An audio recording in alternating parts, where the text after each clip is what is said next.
What's going on, everybody? Today, we're going to talk about Trump's unhinged True Social post. He's really posting long essays about Tucker Carlson, Megyn Kelly, Candace Owens, and Alex Jones, who really defended Trump for years, probably way longer than he should have.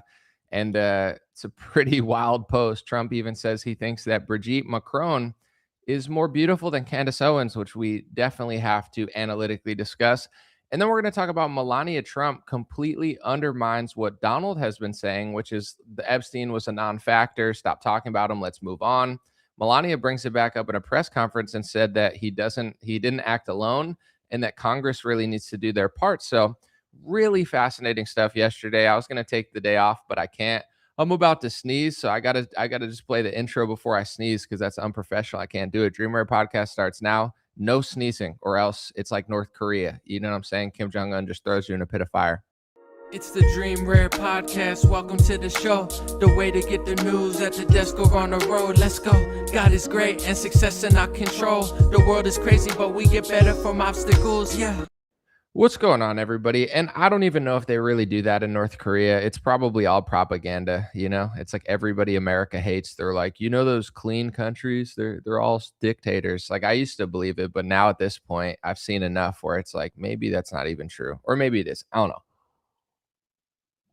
Someone said, thanks for not taking a day off. I couldn't help myself. And as much as I want to pretend like it's for you guys, because a lot of this stuff is, you know, sometimes I really put it all on the line for everyone. This one's for me. It's a selfish one. I just couldn't pass up the opportunity to go through Trump's True Social, read it in his voice, and just, you know, have a comedy session over it. So I know, you know, sometimes I do get exhausted doing news analysis, but this one's for me. And if you guys want to play along, then that's fine too. But no, I appreciate y'all. Let me play this clip of Melania real quick because we're gonna get into that second. But let's see the back and forth between what Trump said about Epstein and what Melania said about Epstein, because something is brewing there, and I really do want to get into it. So let's play this clip. But I don't understand why the Jeffrey Epstein case would be of interest to anybody. It's pretty boring stuff. It's sordid, but it's boring. And I don't understand why it keeps going. I think, well, really only pretty bad people, including fake news, want to keep something like that going. Now is the time for Congress to act. Epstein was not alone. Several prominent male executives resigned from their powerful positions after this matter became widely politicized. Of course, this doesn't amount to guilt, but we still must work openly and transparently to uncover the truth. I call on Congress to provide the women who have been victimized by Epstein with a public hearing specifically centered around the survivors. Give these victims their opportunity to testify under oath in front of Congress with the power of sworn testimony. Each and every woman should have her day to tell her story in public if she wishes, and then her testimony should be permanently entered into the congressional record. Then, and only then, we will have the truth. Thank you. We love ourselves some Melania. Melania, Melania, Melania, Melania. Melania, stop talking about Epstein, okay? He was a non-factor. He worked alone. I'm friends with Howard Lutnick, okay? Okay, me and Howard Lutnick want to start wars, okay? No more Epstein. Melania, Melania, Melania, Melania. We love some Melania here. God bless Melania. You know, even God bless Grandpa Glyphosate, even though he wants to spray our food with glyphosate, provide them immunity shields, and attack all of our favorite news podcasters. You know, hopefully Grandpa Glyphosate can get on the same page with Mommy Melania, because we're big fans. Leak Smoke said, I still remember the 6 foot, 7 foot freestyle from way back. Appreciate y'all. That means you've been tuned in for a while. A lot of people here don't even know about, I'm not even going to get into it. They don't even know about 2008 anomaly, 2011 anomaly. I've lived 9 lives like a cat. I got some freestyle, some rap verses on there that, you know, the streets know about. So appreciate you. And enough about me. Let's get into Trump. I'm going to go through his post as quickly as I can, but I can't promise it's going to be fast because I'm going to have to take pauses. He wrote it's hard to even like show you how much he wrote, but I'm going to try. This is kind of how it goes. You know what I'm saying? It's just like this big post. He's like, oh, Tucker Carlson, oh, he won't sell out to Israel. Oh, Alex Jones won't keep sucking me off. Oh, I want to bomb Iran. Oh, I love crypto schemes. Why won't Megyn Kelly work for the Israel lobby? Candace Owens is mean. I think Bridget McCrone's hot. I love Bridget McCrone. Oh, why won't they just let me bomb places? Oh. That's what I guess, that's the short form version. So if you guys want a quick summary, that's really it. If you want the long form, I'm going to get into it. I had to chop it up into 3 parts because it's an essay. All right, let's get into the first part. Donald Trump on Truth Social, he fired this off last night. He said, I know why Tucker Carlson, Megyn Kelly, Candace Owens, and Alex Jones have been fighting me for years, especially by the fact that they think it is wonderful for Iran, the #1 state sponsor of terror, to have a nuclear weapon because they have one thing in common: low IQ. They're stupid people. They know it. Their families know it. And everybody else knows it too. Look at their past. Look at their record, okay? Everybody knows it. Their families know it, dude. Trump is such a douchebag, but it's kind of funny. That's such a funny diss. Like, you're so dumb, even your family knows how dumb you are. It's like, ooh. It's like a high school diss, lunchroom. You're just talking shit. Who thinks that Alex Jones has a lower IQ than Donald Trump? Donald Trump talks like a retard that's like, you know what I'm saying? Trump's like, my building is beautiful. It's a big, beautiful building. It's big and gold. I love gold. He's like, I didn't even think of this. He's like, what's the guy from Austin Powers? Like Dr. Evil.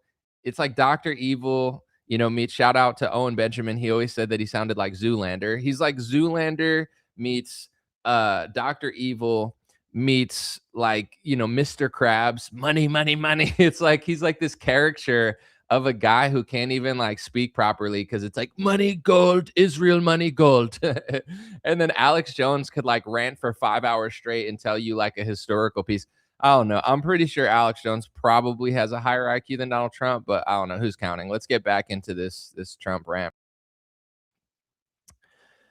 They don't have what it takes, and they never did.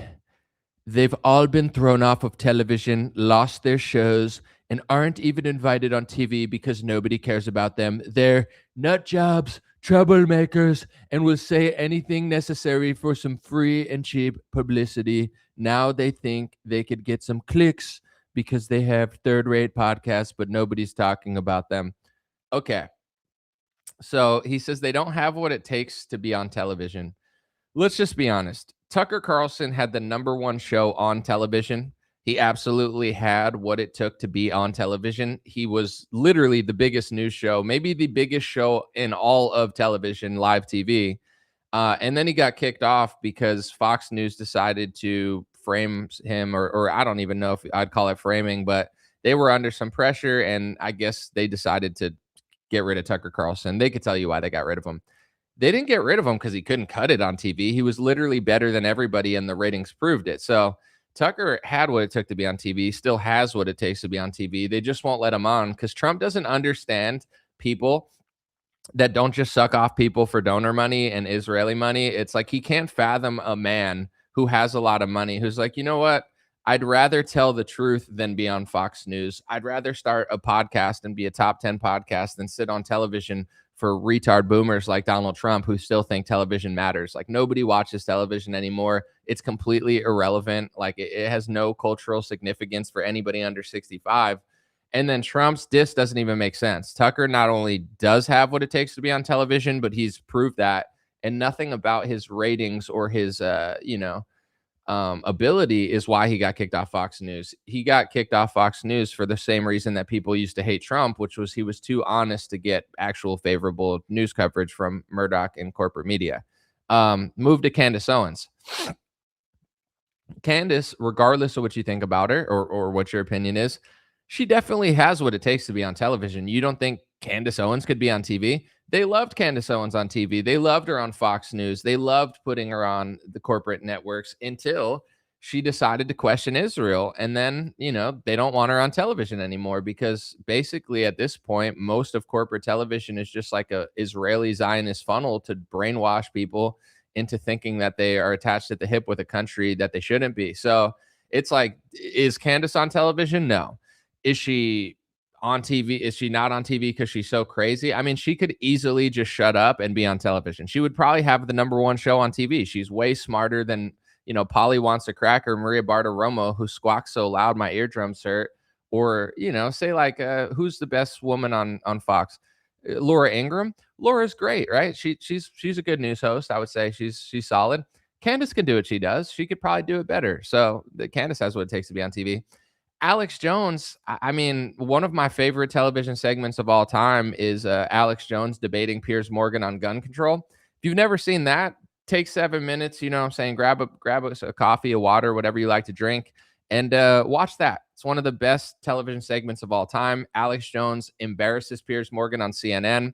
It's literally one of the funniest videos on the internet, and Alex has what it takes to be on TV. It's just they don't want to put someone like Alex on TV because he is a little wild, but he was like, "Oh, you don't want to talk about the antidepressants, do you? The number one," like, he's like, "That's your sponsor, isn't it?" He crushes Piers Morgan. So Alex could easily probably tone it down and be a television host. And Megyn Kelly absolutely has what it takes to be on TV. But at a certain point, people realize that television is like a prison. I won't say a prison system, but you get a lot of money, but there's a trade-off. You don't have the freedom you have on a podcast. You can't speak the truth that you would if you just, you realize like Megyn Kelly or Tucker Carlson, Candace Owens, we've made enough money. We don't need to just like keep sucking off the corporate tea.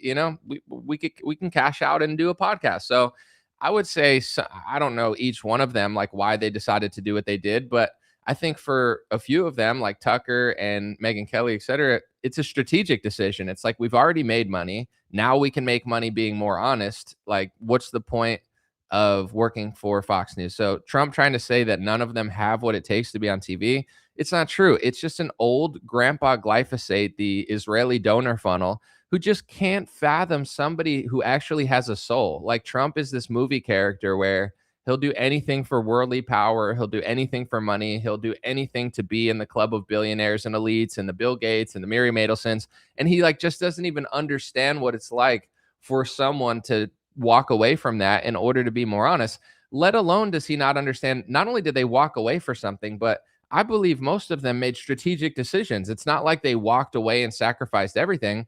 They don't have to sacrifice everything now because podcasts are bigger than television. You can make more money on a podcast than on television. So it's not like Tucker and Megyn had to really sacrifice their whole life in order to tell the truth. They waited until they could make a fortune doing it on podcasting. Once they realized that you were allowed to break away from the Zionist media complex and still, make a career, you weren't able to do that for a long time. So now Megyn Kelly's more popular than she ever was on television. She's more well-known. She's more respected. Tucker, he was doing great at Fox, but he's literally getting more views and more, like, if you counted all of Tucker Carlson's podcast views, Facebook views, Instagram views, Twitter views or X views, audio, video, like the amount of people that are seeing Tucker's content, it's probably like times 100 of people on television. So leave it up to Grandpa Glyphosate, the 80-year-old Israeli donor funnel, to just not, like, he's just embarrassing himself. He's like, all of these smart people are dumb. All of these people who could be on television don't have what it takes to be on television. And I'm going to make fun of their podcast, even though it's bigger than any television show. Like, he's such a boomer, and we love boomers.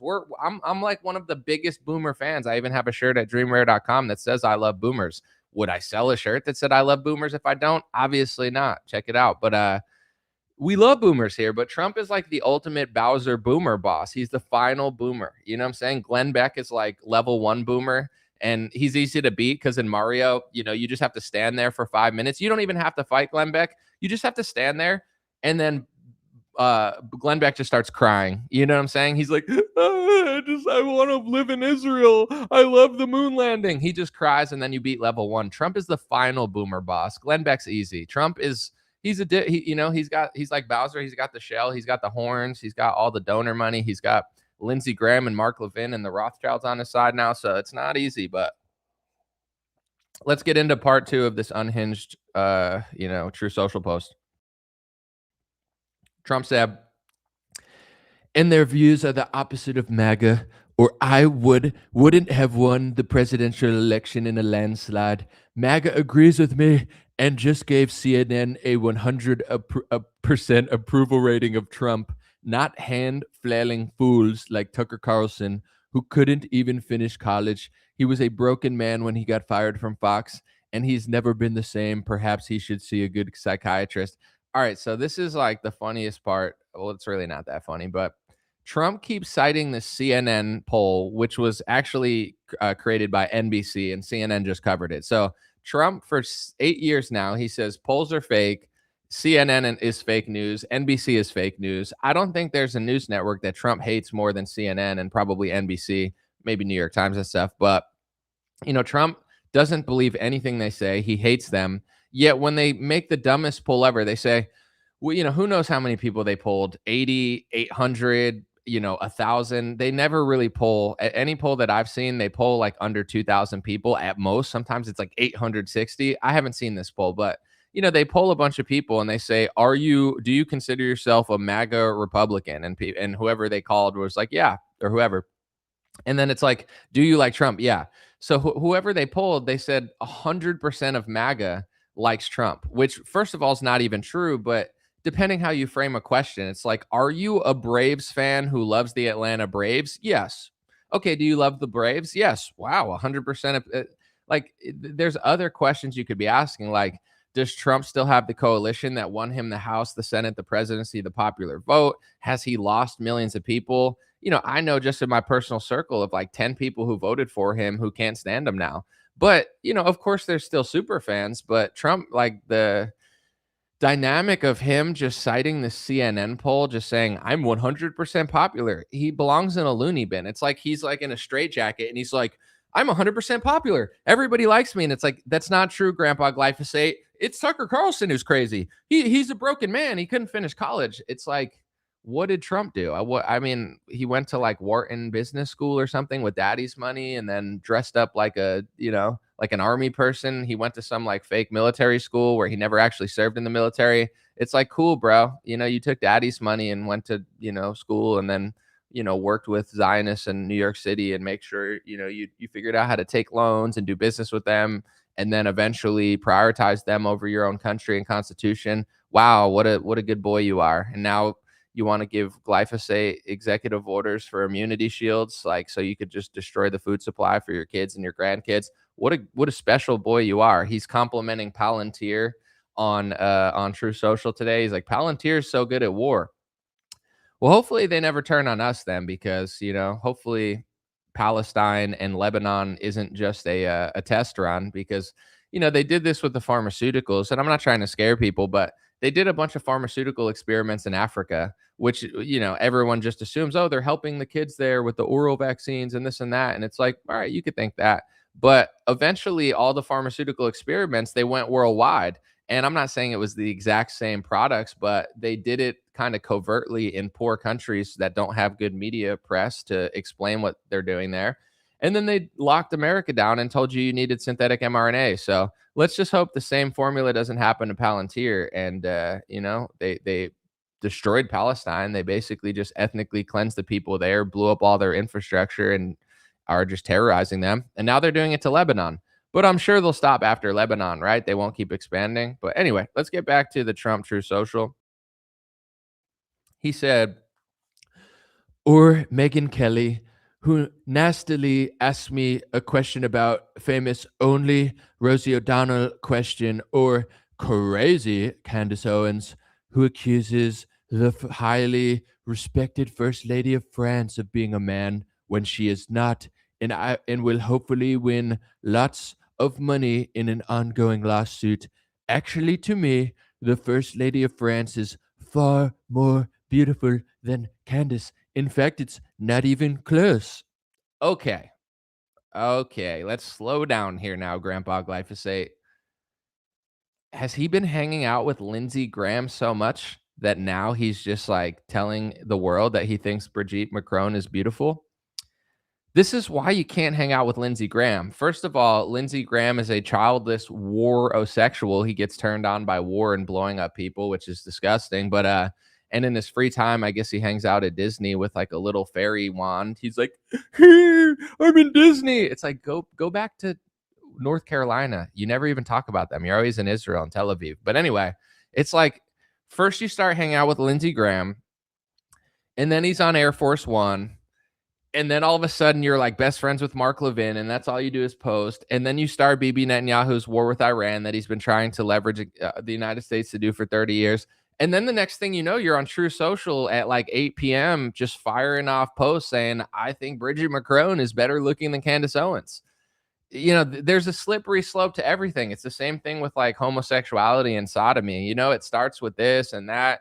Next thing you know, it's like you got LGBTQ plus XRYZ X like exclamation point, like division sign, you know, plus equal sign. Next thing you know, it's like you got biologically born men beating the crap out of women in volleyball and, you know, swimming. It's a slippery slope. And it's the same thing with being friends with Lindsey Graham. Lindsey Graham, you think it's just we're just two dudes, we're just best friends or whatever, and then Trump's just like, I think Brigitte Macron is really, really good looking. Okay, I think she's better looking than Candace Owens. Okay, yeah, I don't see it. You know, I feel like everyone has their own taste, right?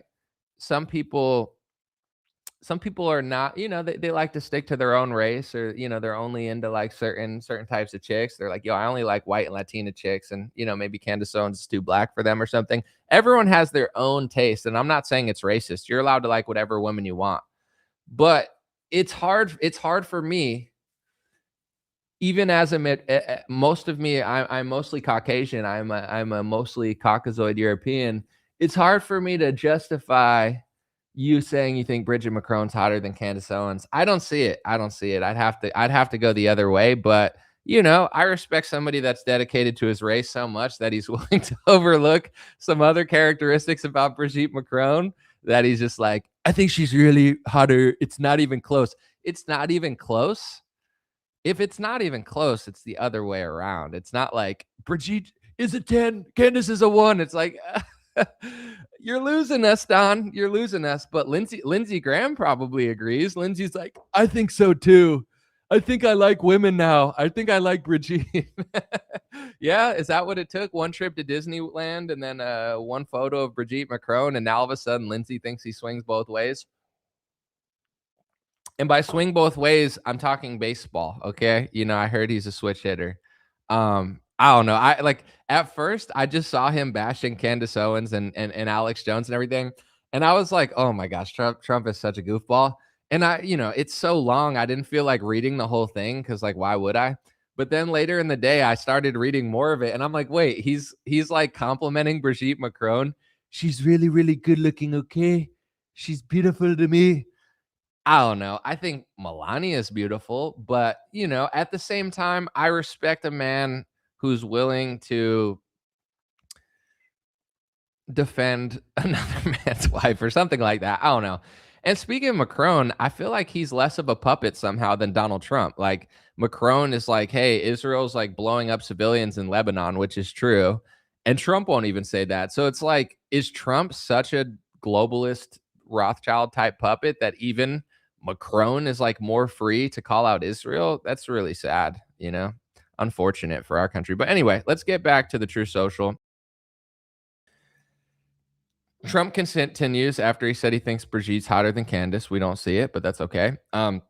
He said, or bankrupt Alex Jones, who says some of the dumbest things and lost his entire fortune, as he should have, for his horrendous attack on the families of the Sandy Hook shooting, victims ridiculously claiming it was a hoax. These so-called pundits are losers, and they always will be. All right. So Alex Jones defended Trump more than anyone ever should have. In fact, Alex Alex really put his own reputation on the line. Like most honest people started despising Alex Jones because Alex was defending Trump so much. Like at a certain point, it felt like Alex Jones was a PR team for Donald Trump.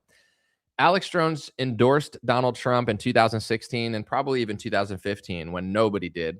Trump went on Alex Jones's show in 2016 when he needed the help, when nobody liked him. And he said, Alex, you're really respected. Everybody really respects your show.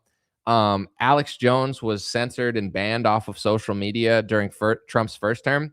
And that always stuck out to me because it's like, listen, if you don't like Alex Jones, you don't have to, right? If you think he's this or that. But when it comes to the First Amendment, I knew it was going to be a slippery slope. And when they took Alex Jones off of most social media and YouTube and everything, because he used to be on YouTube, YouTube used to be free speech.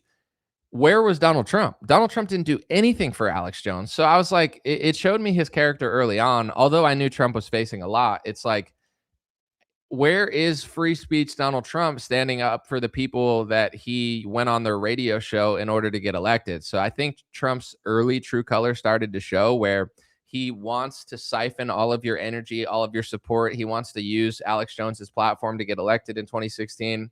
But as soon as there's any sort of tension, he'll throw anybody into a pit of fire to save himself. And I knew, and here's another thing too. This is why my reporting was different than most Republican or conservative news broadcasters. Because I'm honest, like everyone's like, oh, Trump's getting attacked by the media. Yes, it's true. I covered that too. Oh, Trump's getting censored in 2020. Like Twitter started censoring him and, Facebook started censoring him or something. I remember Trump was under some sort of massive censorship after January 6th. And it's like, do I want this to happen? Of course not. He's the president of the United States. But this is what happens when you don't stand up for other people. He didn't stand up for Alex Jones. He didn't stand up for David Icke. He didn't stand up for any of his supporters. Like, I would say thousands of us or tens of thousands of us were being censored. I don't have Donald Trump money, and Facebook started cutting my revenue and taking down my videos and basically saying I couldn't monetize. And they kept turning it off and on again, which was massively affecting my income and stressing me out during COVID because it's not like I could go even work anywhere. They weren't even letting people work. And then the government or the corporations, if there's even a difference, were taking my income on and off and on and off and on and off. And it was super, super stressful. Donald Trump didn't do anything for me. Donald Trump didn't do anything for Alex Jones. And Alex always stood by him. So it's like once Trump got censored in 2021 or whenever he did, and when Jim Jordan, the big retard, was complaining in 2019, oh, they're censoring us. Why didn't you stand up for us? Why didn't you stand up for Alex Jones? It's a slippery slope. Either you believe in the First Amendment for everybody, or you believe in the First Amendment for nobody. So even though I didn't want it to happen to them, it is karma. These Republicans deserve everything that they're going to get after they lose the midterms too. Do I want Democrats to take power? No. Do I want Democrats to go after Trump and try to impeach him? At this point, I don't care because Trump is such a piece of shit. He goes after all of the best people. Him and 3 Zionist billionaires, including one on the Epstein list, are bankrolling the opposition to Thomas Massie. Marjorie Taylor Greene was one of the best congresswomen we had. Trump turned on her.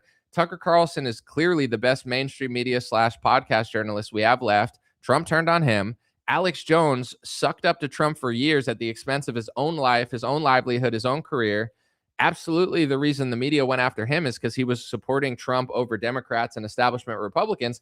Alex lost it all. Alex got attacked. Alex got banned. Alex got censored. And he never really turned against Trump.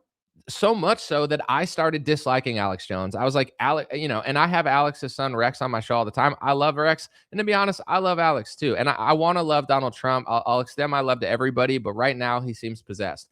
But it's like Alex really disappointed me over the last 3 years. So just to watch this all happen is like Alex puts it all on the line for Donald Trump. And then Trump slanders him the second he turns against him. It's like, this is just who Trump is, unfortunately, and everybody has to learn. Yes, Alex was going hard at Donald, and he was saying a lot of stuff about him, but, he held back for 3 or 4 years, and, I think a lot of people are like, I'm grateful that I'm not that important in the grand scheme of things, you know what I'm saying? Because if I was important, Trump would be yelling at me, true, too. on True Social. He would be yelling on Truth, but I'm not. And Alex kind of is important. So, I'm not saying I'm like that irrelevant or anything, but Alex is clearly, he turned against Trump a week ago, and then Trump's already shit talking him. So I think a lot of people that know Trump and that have interviewed Trump, they know that Trump is like a petty, spiteful demon about stuff, and he has no grace or compassion. So I think that maybe Alex knew, if I ever turn against Trump, and he'll turn against me. And I'm not saying that makes it right for Alex to wait this long to tell the truth about Trump, but there is extra pressure. Like when I'm not going to say I met Marjorie Taylor Greene years ago, 2022, 2021. And I always wondered why. Like, she was so cool, and I knew she was like a truth teller, but she kind of babied Trump as well. And then after she came out against Trump, I realized why she babied Trump for so long, because it's like the second she stood her ground respectfully, Marjorie didn't do it in a mean or evil way. She did it in a very respectful, very restrained, very pro-Trump way. She turned against Trump in the most pro-Trump way possible, trying to salvage the relationship. And then look what Trump did to her. So I think everybody close to Trump is scared to call him out, because it's like, I support you for 6 years, but I disagree on the Epstein list. Trump wants to ruin your life. He's like, screw you, you're brown, you're evil, you're bad, and he turns all his people against you. So, now that Alex, got yelled at by Trump, I think and this is not making excuses for him, but I feel like he knows what everyone around him knows, which is like, don't cross Trump. Just be like, you're perfect, Trump. You're golden. Wow, your skin is so orange. It shines like the golden sun. Wow, it's so great that Miriam Adelson and Lockheed Martin are bankrolling a ballroom at the White House. Wow, it's so cool that you took hundreds of millions of dollars of donor money. Wow, Donald Trump, you're amazing. If you don't do that, he will turn on you. And I think Alex is the last proof that it doesn't matter how long you try to stick up for Trump.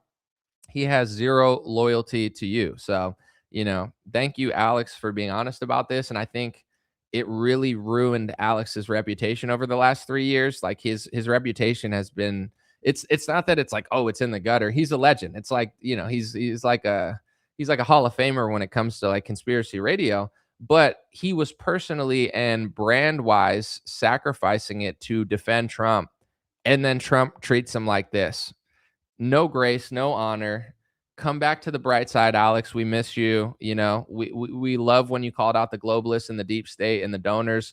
Unfortunately, that's who Trump works for. And yeah, of all the people, I was like, he could have been a little nicer to Alex, but I don't know. Alex did say that he thinks his ankles look fat and that he's gonna have like heart failure or something. So I'm sure Trump got pissed at that. It wasn't like the nicest way to talk about it, but yeah, obviously.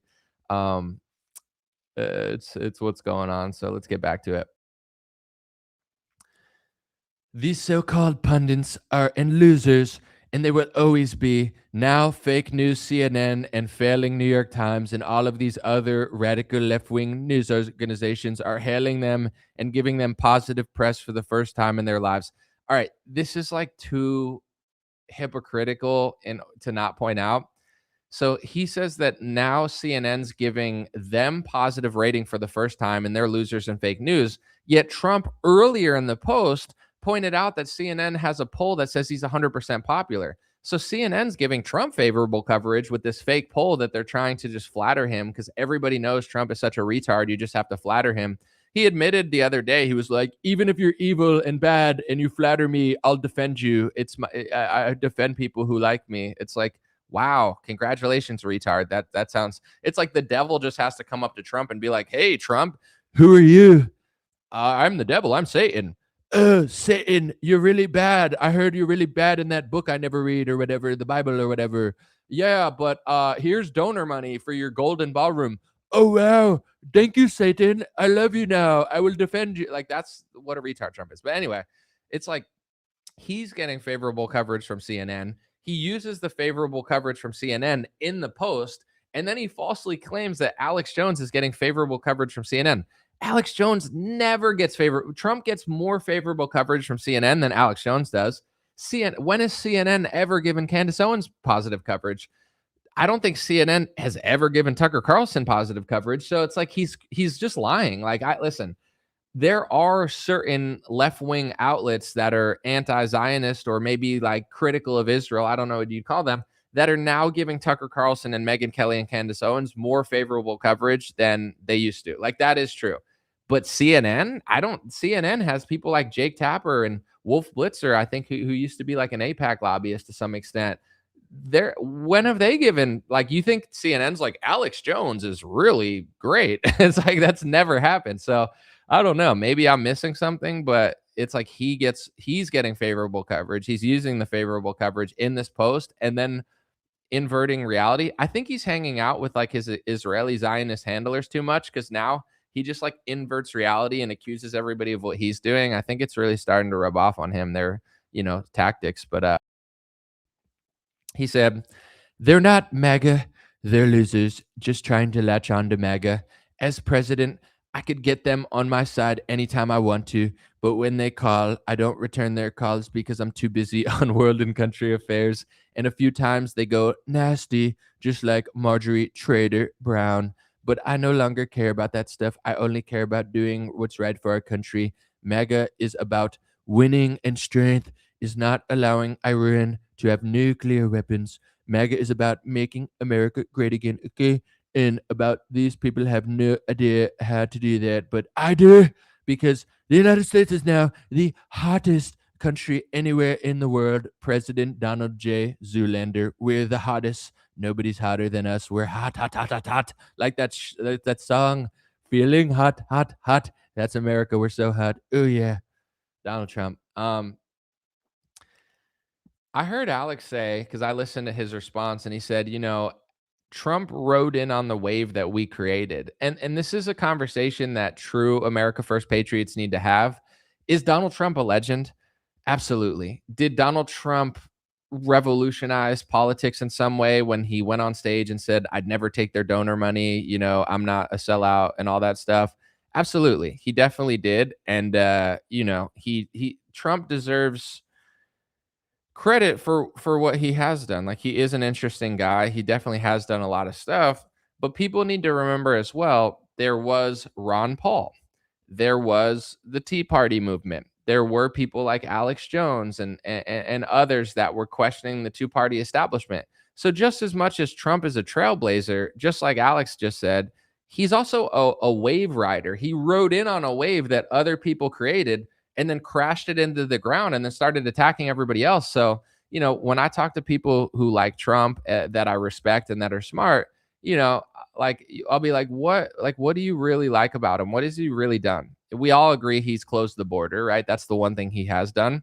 But besides that, usually the second answer is, well, he called out the media and, he kind of like challenged the establishment, which is true. But if you're doing it, but then becoming it and then attacking the people who came before you, like, what is it really even impressive anymore? Or are you just kind of like masking yourself as somebody that you're not in order to destroy the movement? Like, this is how I felt for a long time, where do I want the border closed? Absolutely. But at a certain point, whether Trump is or isn't in office, Republicans and conservatives need to wake up and realize that, if a president doesn't do what they say they're going to do and they're taking donor money, you have to call them out. And I want to play this clip real quick that I made. It's a simple clip.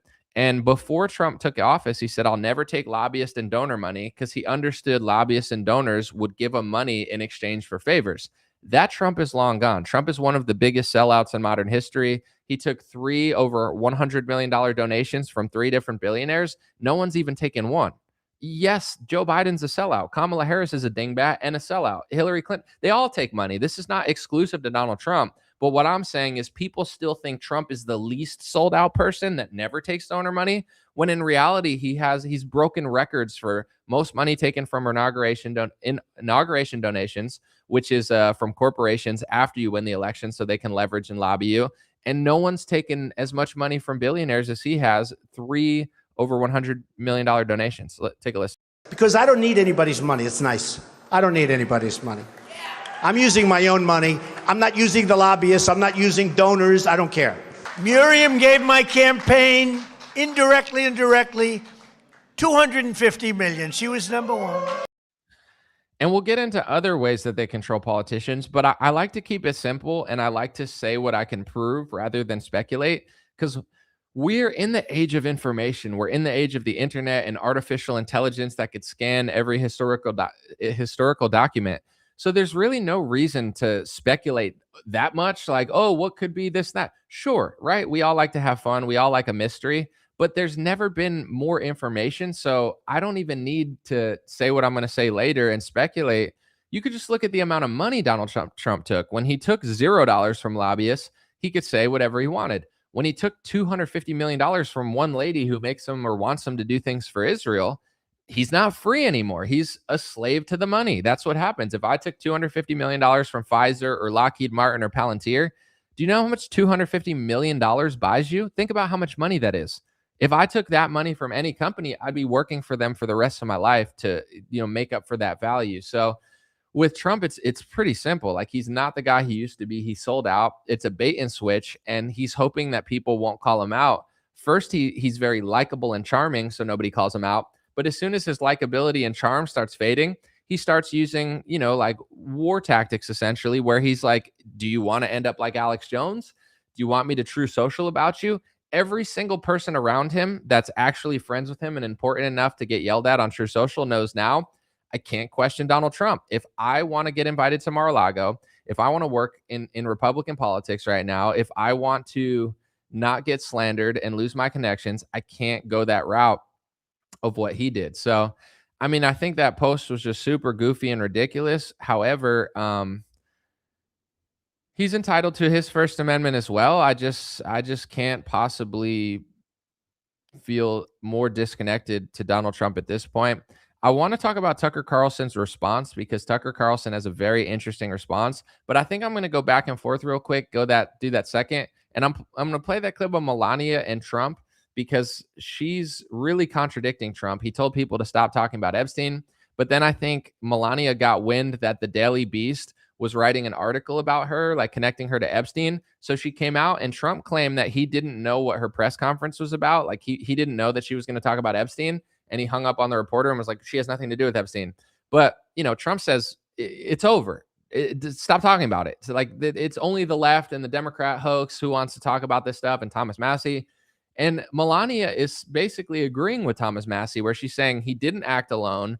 This isn't over, and we need to bring this to Congress. So, Melania is completely undermining Trump and the, handler narrative around this. And I love it. I'm grateful that Melania did this. And after I play this clip again, if you were here earlier, you saw it. If not, we'll play it now. This is speculation, and I'm honest about it. I don't know this for sure. But the timing of these Epstein leaks are really weird. Every time Trump is about to restrain himself or try to get a ceasefire talk or a peace deal that our ally doesn't want, just based off of every time Trump says he's going to do it, they freak out and say, I don't agree, I don't agree, I don't agree. Is this like a slow leak that they hold the Epstein stuff? And I'm not saying them, but they, whoever they is, are they holding the Epstein stuff over Trump's head and slowly leaking it to be like, listen, bro, yes, you're sold out in other ways, but remember, like, don't, now's not the time to disagree with us. Now is the time to 100% do what we want. And, here's another Epstein thing, because we're getting kind of close to a deal, and I don't think we want that deal right now. So why don't we, put this out in the press? It could be coincidental timing, but how long have they had this stuff, and why would it just come out now in a Daily Beast article? Here's the clip of Mommy Melania and Grandpa Glyphosate with very different Epstein approaches. But I don't understand why the Jeffrey Epstein case would be of interest to anybody. It's pretty boring stuff. It's sordid, but it's boring. And I don't understand why it keeps going. I think, really only pretty bad people, including fake news, want to keep something like that going. Now is the time for Congress to act. Epstein was not alone. Several prominent male executives resigned from their powerful positions after this matter became widely politicized. Of course, this doesn't amount to guilt, but we still must work openly and transparently to uncover the truth. I call on Congress to provide the women who have been victimized by Epstein with a public hearing specifically centered around the survivors. Give these victims their opportunity to testify under oath in front of Congress with the power of sworn testimony. Each and every woman should have her day to tell her story in public if she wishes, and then her testimony should be permanently entered into the congressional record. Then, and only then, we will have the truth. Thank you. Interesting. Let's read Tucker Carlson's. This is apparently his newsletter, and I don't know if Tucker writes these himself or has like a team who does it, because this was like super quick. Maybe Tucker seems like a guy who has a lot of energy, so maybe he sits up at night and like wrote this response himself. But this is apparently his newsletter, and Tucker is claiming that he thinks that Trump might be getting blackmailed over this stuff, so he has compassion even though Trump's attacking Tucker, because he thinks Trump's being blackmailed or hinting it. So let's read part of Tucker's newsletter. Tucker says he's in a tough spot. Establishment media never reports this, but the Israeli government has a storied history of blackmailing U.S. presidents. Perhaps the most jarring example occurred in the 90s when Israel used recordings of a Bill Clinton-Monica Lewinsky phone sex session as leverage to pressure Clinton into releasing convicted spy Jonathan Pollard from prison. We're not joking. That really happened. The phone sex story is worth remembering as President Trump attempts to end the Iran war. Like many other things Israel has done, it shows that America's special ally is willing to play very dirty to achieve its goals. Dark money, campaign contributions, extortion, physical threats, and even assassination. In their anti-Christian worldview, the ends always justify the means. They have no issue destroying lives.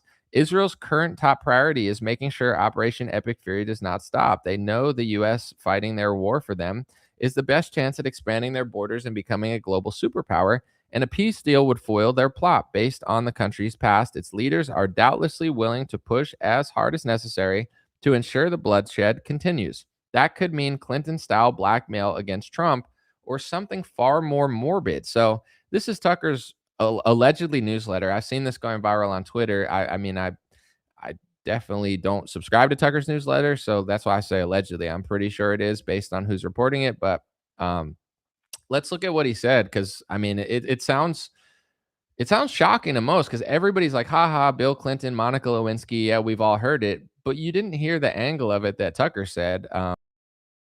It was reported in the Times of Israel in 2014. It says Netanyahu was said to have offered Lewinsky tapes for Jonathan Pollard. New critical book on the Clinton family claims that Israel tapped the White House phones, blackmailed president with recordings of intern trying to get Pollard freed. And Clinton didn't free Pollard. And Trump actually, I would say Pollard served his sentence, but they were keeping him in America. Trump let him return to Israel, and he went home to Israel on Sheldon Adelson's jet. Sheldon Adelson gave the GOP over $400 million with Trump, and then his wife just gave Trump from $100 to $250 million for this election. So that's over $500 million from that family. And then Trump sends a convicted spy home on their jet. It's interesting stuff that you'll never see reported in the media. The weird part is like Jewish and Israeli media like reports it more than American media. I don't know why. The Forward is like I'm not just saying this. They call themselves like a Jewish publication. Like if you go to like what they're doing, they're like Jewish media for Jews, Jewish stuff. I was like, all right, well, I'm going to read it. Like, let me see what their actual website says. Cause I don't, media, let me see. News. Yeah. See the headline of forward.com is news that matters to American Jews. The Forward is Jewish independent nonprofit. Yet when like the Forward does like a smear piece on Republicans are always like, it's left-wing media, it's the liberals. I'm like, they literally tell you what they're doing. And I'm not saying every one of their ethnicity or religion agrees with them, but it's like for some reason everybody's like afraid to just read the headline of the paper. But yeah, they report this stuff more than American Zionist media, which is fascinating. But let's read the second part of Tucker's email blast, because it's definitely interesting. He said, we do not know for sure whether that is happening, but the mere possibility is haunting enough to keep the president up at night. He is under a level of pressure that most people cannot fathom, with rabid Israel firsters viciously harassing him anytime he dares to stray even slightly from their favorite country's agenda. Their shameless pursuit is steadfast enough to make a man like Donald Trump go mad. They are as persistent as any group in history, no matter how well the White House has treated them in the past. They are never grateful. They always want more, and they refuse to give the president even an inch of breathing room. It is an unrelenting full court press. We decided to write this after Trump published a True Social post attacking our company, Megyn Kelly, Candace Owens, and Alex Jones, each whom have supported him for years. Rather than engaging in petty name calling, we want to give the president some grace. He is facing some grace. He is facing a level of pressure that is dark enough to make him abandon his campaign promises and morph into the precise kind of politician he once vowed to destroy. He would not have let that happen unless his personal stakes were really high. We hope he overcomes. And I mean, Tucker's post is like 1,000 times better than Trump. It's very intelligent. Trump's like, you low IQ, CNN good, CNN bad, bad now, good poll, bad man. It's like Trump talks like he's retarded. Tucker's, I don't know if it was a staff member who wrote it or who, but his post was like very thorough. And I have to play this clip again. Some people may be getting sick of it. Some people might not be getting sick of it. But I think it's important for whatever reason that somebody took out Charlie Kirk, which is horrific.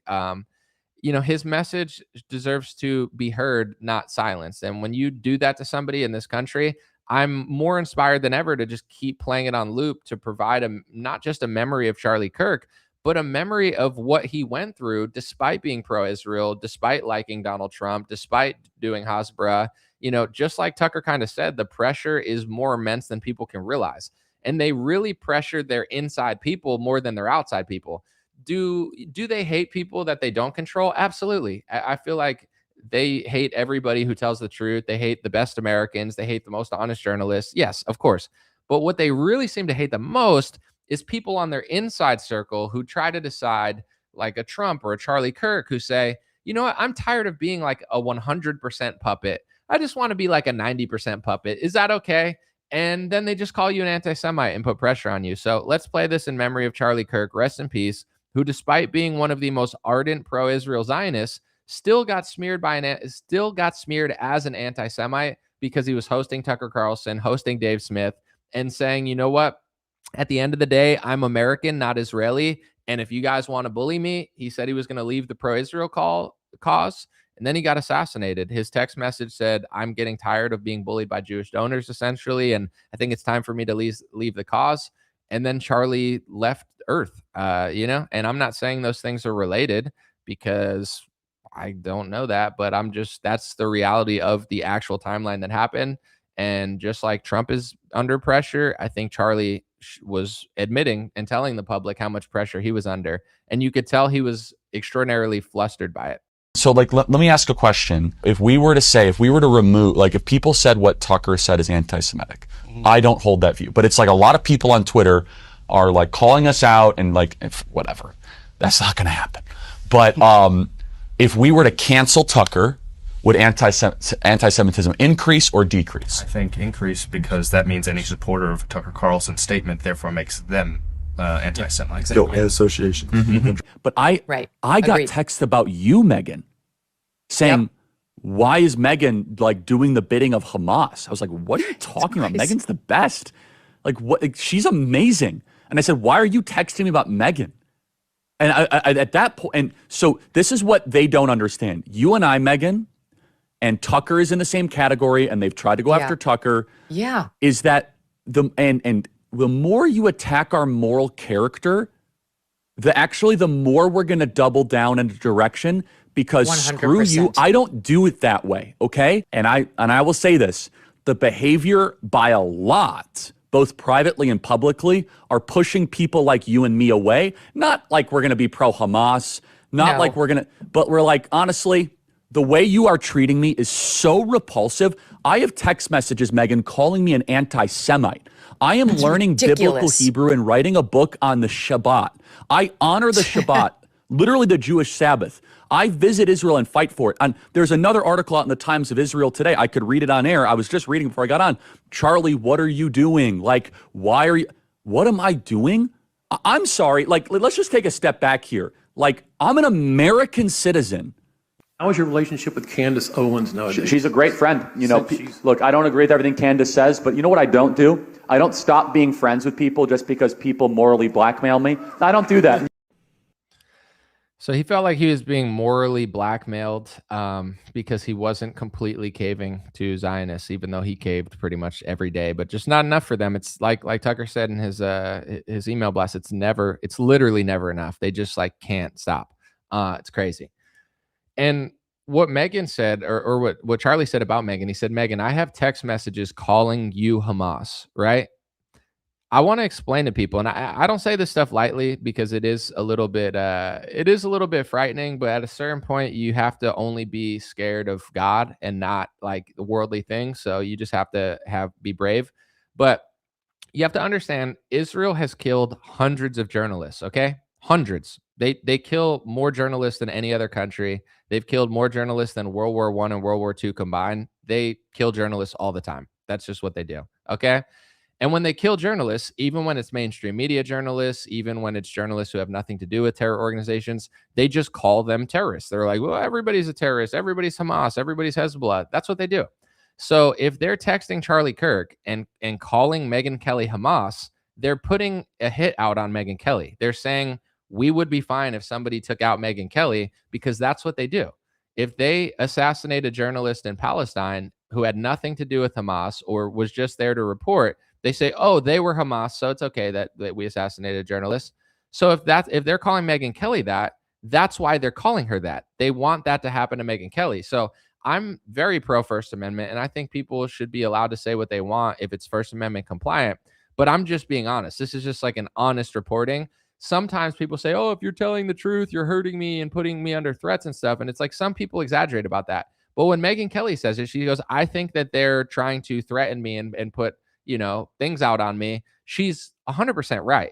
It's like that. Yes, you have the First Amendment. Yes, you could say what you want. Yes, everybody has the freedom of speech to disagree on foreign policy. But the difference between Megyn Kelly and Tucker Carlson is they don't believe that a journalist should be assassinated. Like even if a journalist is reporting in the depths of Lebanon, Tucker doesn't believe in that, but Israel does. Israel does believe in assassinating journalists if they can just pin it on some terror group. So when they say that about other people falsely and put that false accusation on you, it's more than a false accusation because of their past and their history and what they do. So it's very heavy stuff. It's very deep stuff. And it's, at a certain point, I think like, it reminds me, and I'm sorry I always bring this up, but I see the parallels of like the lockdowns and this so similar just in psychology and like government and corporate persuasion and how they trick people. But at first it's like, you know what? I don't care about big pharma because it doesn't affect me. I'm just going to go about my life. Fair, right? I don't care about government corruption because it doesn't affect me. I just want to live my life.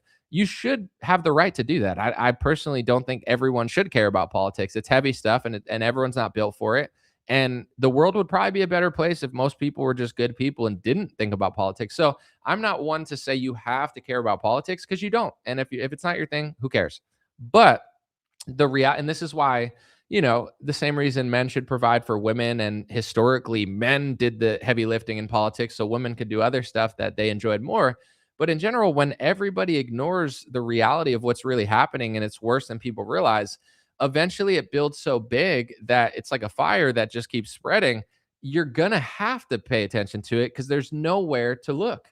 And that was the lockdown. Now my show starts getting a lot more views because instead of like, oh, Anomaly's crazy, who cares or whatever, it's like, oh, wait, Anomaly's right. I can't go anywhere. I can't leave my house. All I can do is sit on the computer because I have no social life. I'm not allowed to go to sports.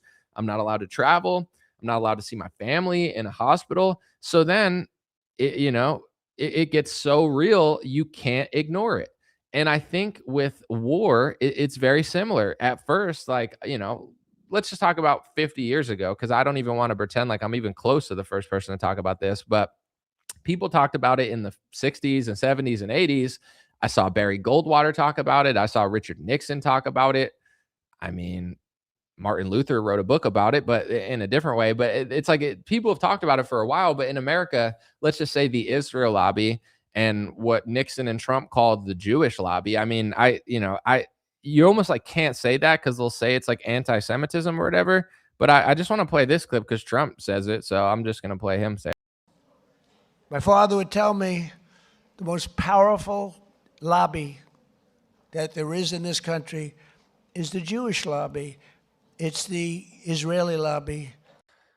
Yeah, so it's been that way for a long time, right? And at first it's like, who cares? 2019, I put it all on the line to just tell people about the speech rules, and it pretty much was a dead end for my career, but I don't really care. I think I was born to be like independent anyway. I always wanted to do underground rap, not mainstream anyway. So it's not a big deal, but it's like any connections that I thought I had in like the bigger picture was completely like it was gone.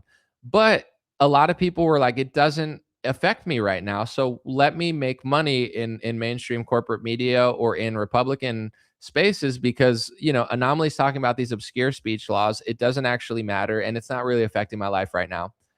Okay, it's the same way they left Alex Jones out to dry. It's like, yeah, I don't like Alex Jones, so who cares if he gets kicked off of social media?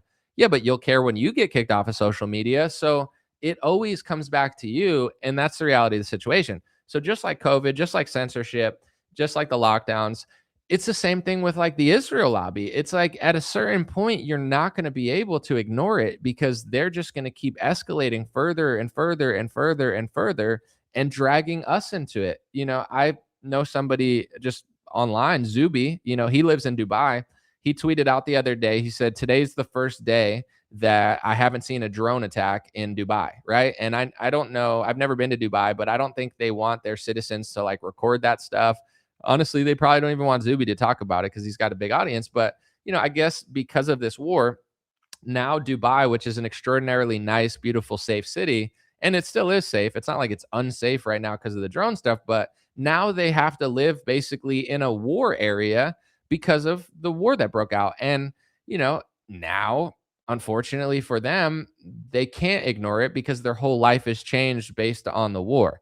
It hasn't necessarily reached the American shores yet. I would say it's reached our country because we're spending money in Afghanistan and Iraq and Iran. So it has reached our country. We don't have the nicest airports. We don't have the best healthcare. We don't have the best schools anymore. We don't have the best infrastructure. America's the richest country in the world, but our country doesn't reflect it because our leaders are basically using us as a piggy bank and worker slaves so they can dump our money to Ukraine and Israel.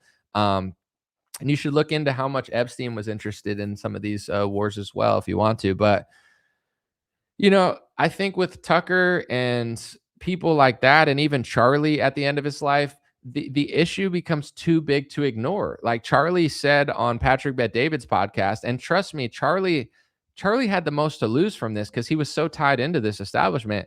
He essentially said, I got to be careful with how I say this because he knew he would be in trouble for it. But he said, I think Israel's ethnically cleansing Gaza because that's what they're doing.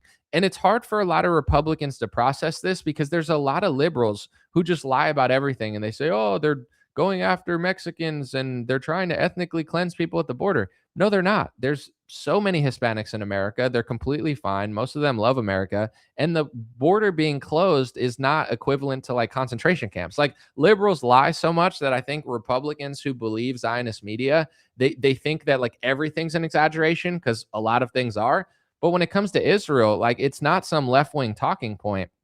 They're literally ethnically cleansing the people there. They don't care. They want to either wipe them out or kick them off the land. And if they won't leave the land, they're fine with wiping them out. And they're fine with destroying their entire civilization.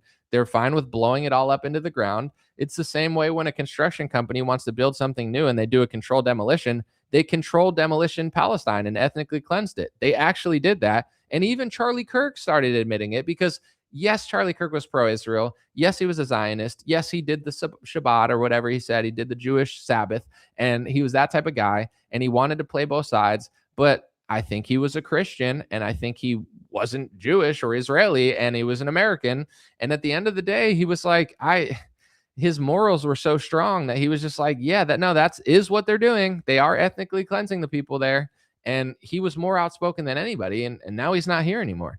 When it comes to what they're doing in Lebanon now, it's like, I guess people on the Republican side that believe Israel are just hoping that it'll just end soon and they'll take out the militaries and then it'll be good and they'll stop Hopefully, yeah, hopefully that happens. But if you look at kind of how they act, and similar to Tucker's email list, I think all evidence points towards they're profoundly self-centered and selfish to the point where they're pretty much willing to do anything in order to achieve their goals, and nobody else really matters to them. It doesn't matter how good of an ally you are or you're American. Like, at the end of the day, the high establishment in that country has a plan.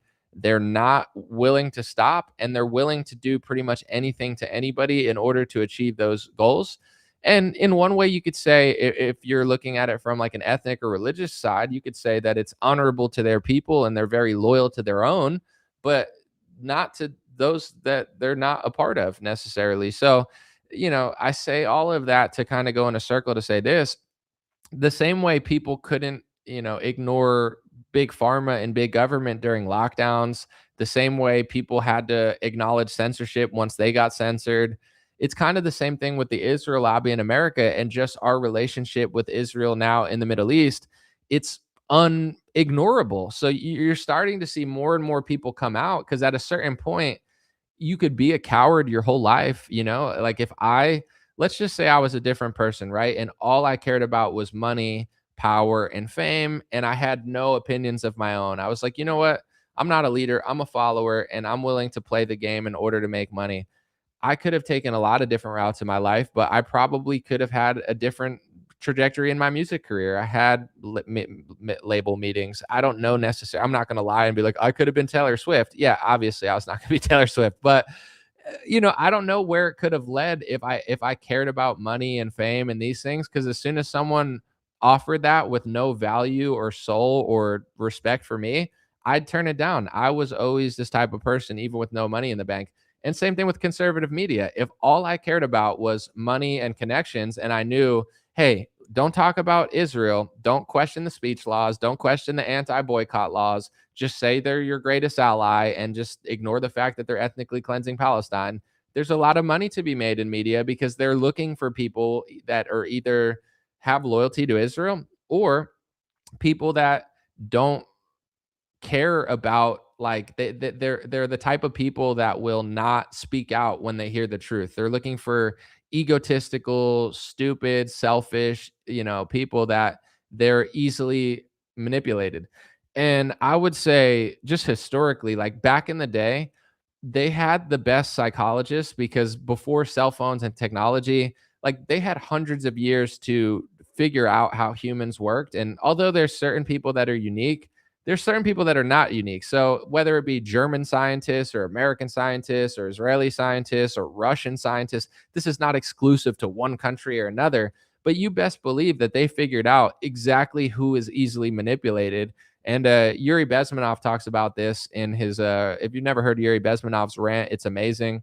But he said that my KGB instructors, when he used to work for the KGB, he said, they told me don't bother with leftists, because leftists are political prostitutes. They're anti-America by nature. They're eventually going to be tricked anyway. So his instructors for the KGB were like, leave leftists alone. They're going to destroy their own country without our help. They're already got.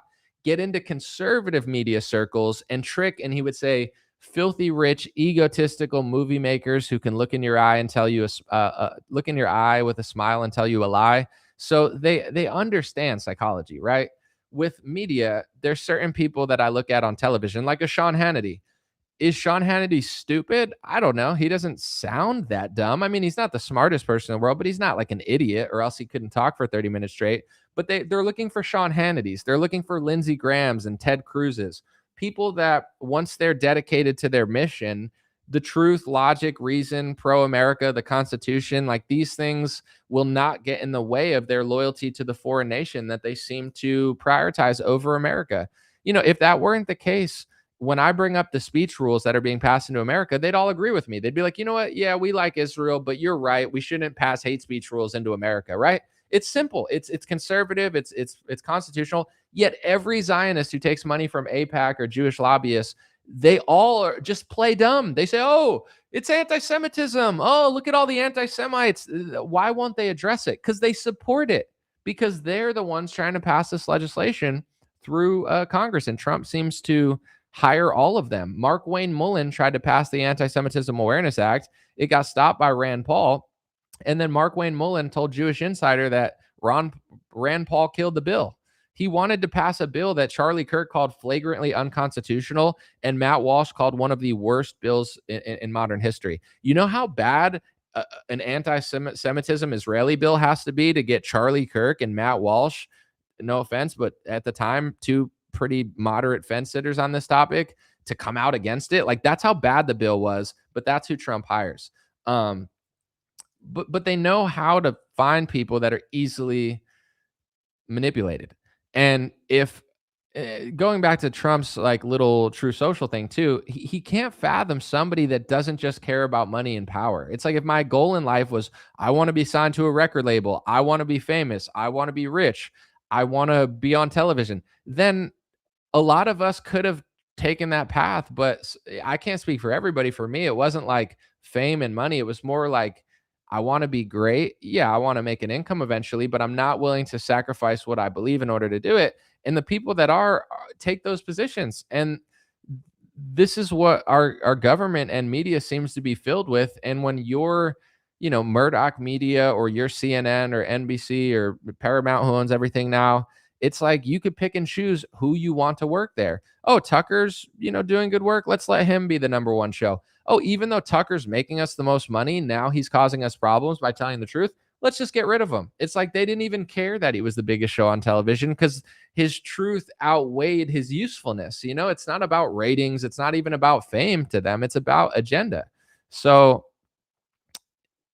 with the Israel stuff, I know for me, I was earlier than a lot of people in right-wing media because I don't care about money, fame as much as they do. And no offense, but I do think a lot of people waited till they made a lot of money in order to then do it. You know what I'm saying? And it's like they didn't do it when they had everything to lose, and they did it at a time when they knew that they could gain off of it. I'm not saying everyone did that, but a lot of them did do it. I didn't. But at a certain point, I think everybody starts realizing it doesn't matter if I ignore this topic because this topic is going to come for me eventually. It's like you can ignore it. You could act like that's the right thing to do. But I think it's such a powerful and topic that it's going to negatively affect us if you ignore it long enough. And, I don't know Sean Ryan, but even he's very outspoken about it now. And I'm not saying I fully trust the guy or anything, but I think just anybody realizes, no matter how establishment you are, whether you worked for the government or not, at the end of the day, it comes down to this. What are you doing this for, right? Because there's good and bad people in the government. There's good and bad people in Congress. It's not like everyone's bad or untrustworthy, but I don't trust most people.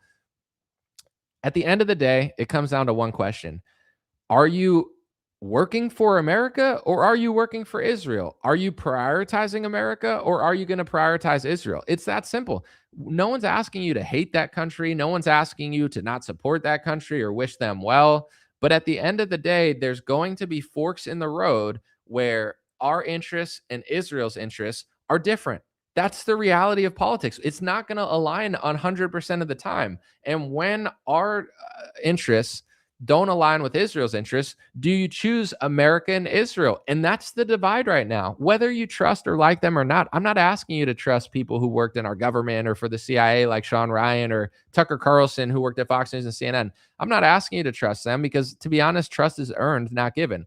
But me personally, I truly think that they prioritize America over Israel. And then the Ted Cruz's and Mark Levin's prioritize Israel over America. And that's the big divide. And Trump is on the Israel side. It's like, we're not asking you to never work with them. But at the end of the day, we don't want to be a colony to a country. Right now, it seems like we're a colony. We have anti-boycott laws for Israel. We have anti-free speech laws for Israel.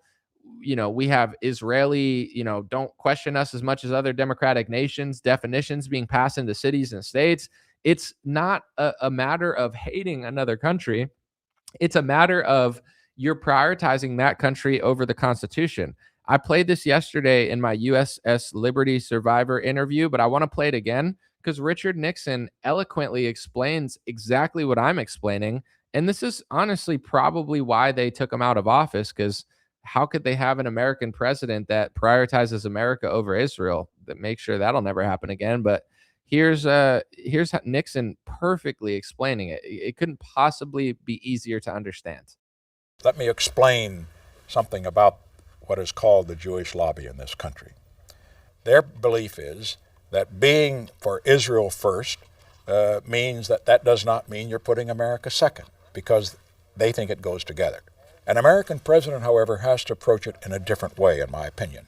Usually what is best for America is also best for Israel and vice versa.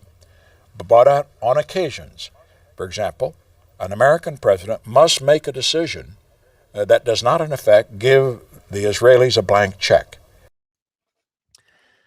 It's so clear. And he understood it. He got removed from office. And since then, I'm sure we had some presidents who resisted the Israel lobby, but Trump is like really the first one who has no resistance whatsoever. And that's my issue with Ted Cruz and Trump and Lindsey Graham. I want to be clear with this because they'll lie about me for the rest of my life. I'm not important enough right now, but if I ever do get important enough, I promise you they're going to treat me terribly like they did to everybody who realizes they're lying constantly. But in general, I don't care. Like, that's the point I'm at. I know that's the point Megyn Kelly's at, Tucker. Like, we don't care because we know caving to you guys, it doesn't matter. You know what I'm saying? Like, we could be 99% on your side, disagree one time, and you'll still slander us as an anti-Semite. If you'll call Charlie Kirk an anti-Semite, who won't you call an anti-Semite? He's one of the top goyim. He's one of the best goys for Israel in modern history. He did more as a Christian goy for Israel than most Israelis do for themselves. Yet they slandered him as an anti-Semite because he chose America over Israel. So, you know, that's my issue with Ted Cruz and Lindsey Graham. I don't care if you like Israel. I don't care if you support them. I obviously am personally against foreign aid, but if you could just give them foreign aid but not do all this other stuff, I still wouldn't agree, but it would be like more, I don't know, it would be less crazy than what's going on now, but it's like First Amendment or Israel, Israel. America or Israel, Israel. You know, American citizens or Israel, Israel. It's like they work for Israel. You know, if they don't, and I've said this a lot and I've been saying it recently, but it's very simple.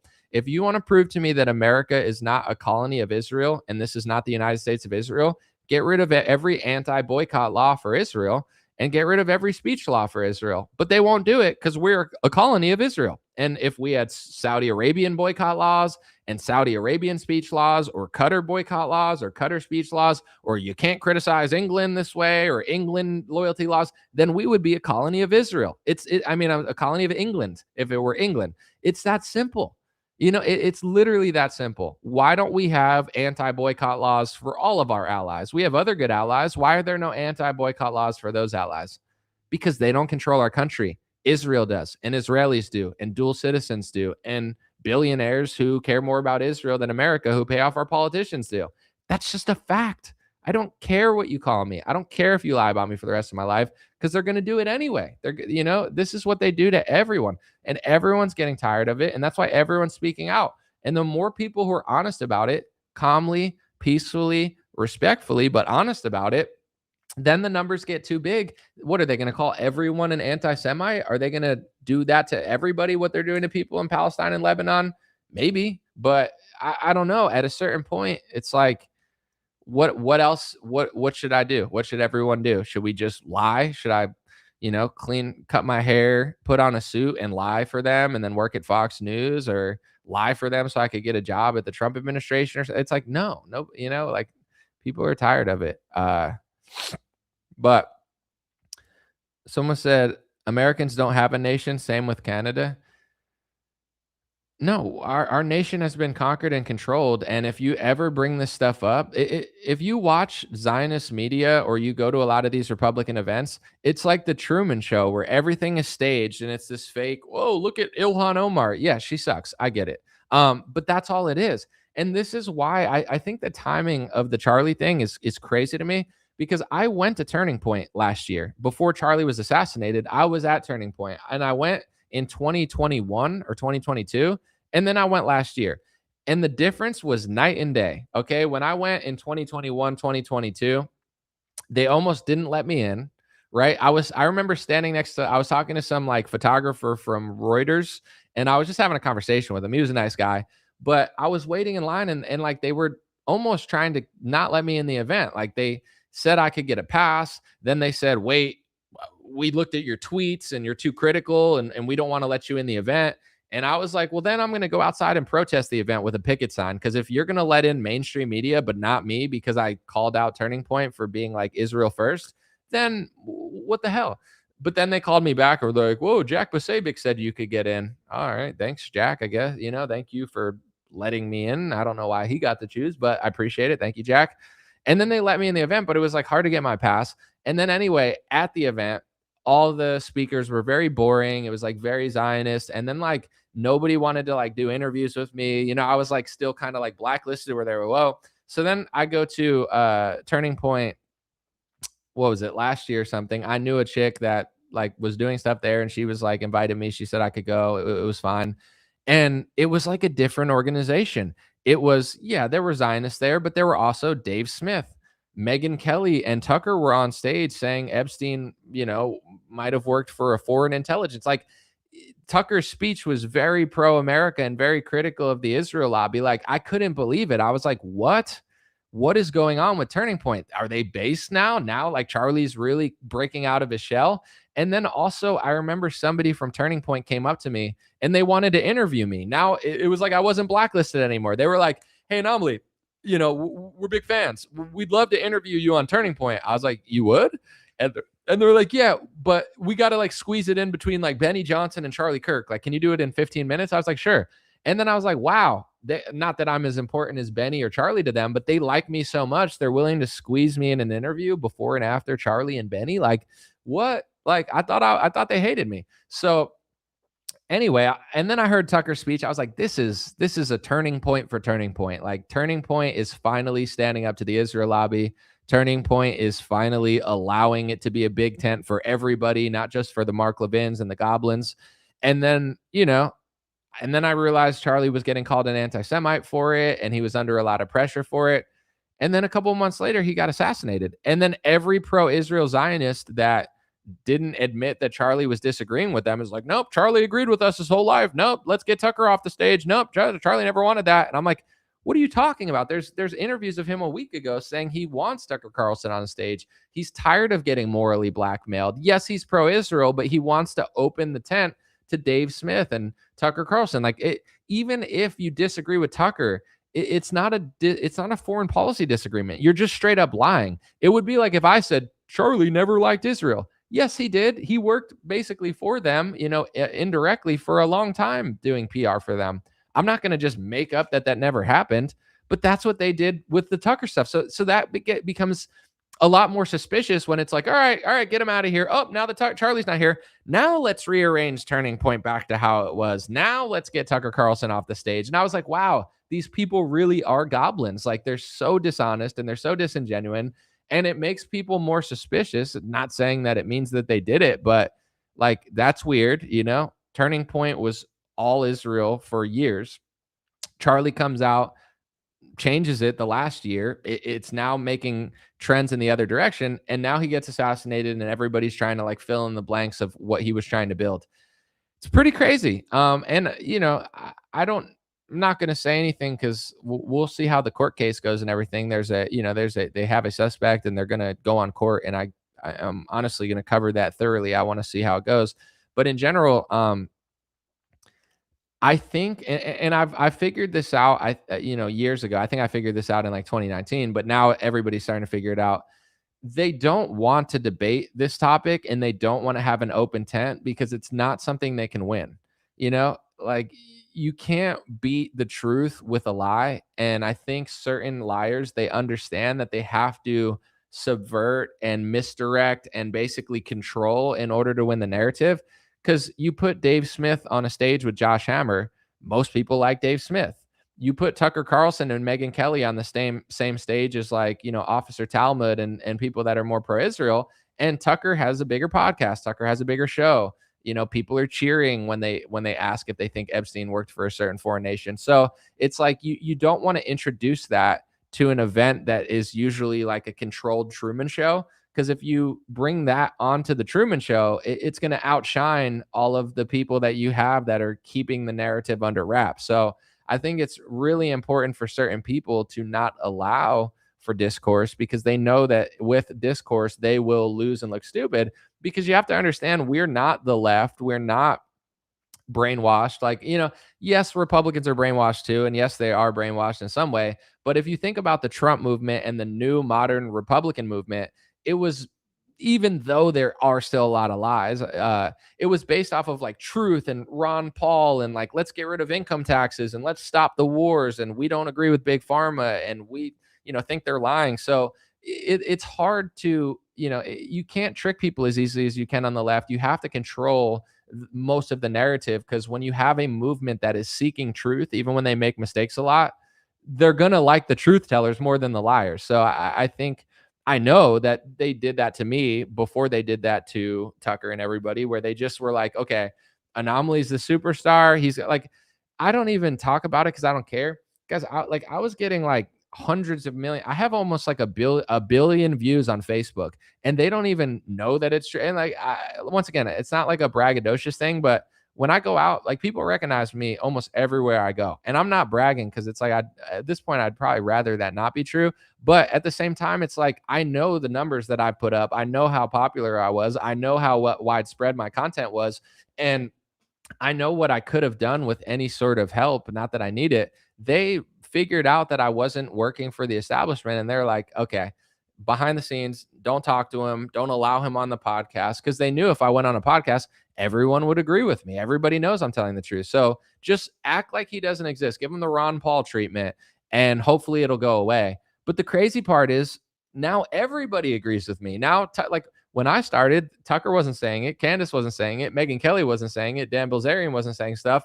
It's like none of that existed. So it was easy to just like quash it because it wasn't that big. Now that it's getting super big, now they're getting desperate. Now Trump's true. So, I mean, think about this.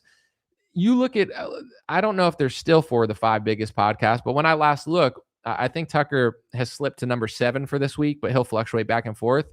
Sean Ryan, Joe Rogan, Theo Vaughn, Tucker Carlson. These were 4 of the 5 biggest podcasts in the world. They all like Trump. They all probably voted for Trump. They endorsed Trump, or at least indirectly helped Trump win the election.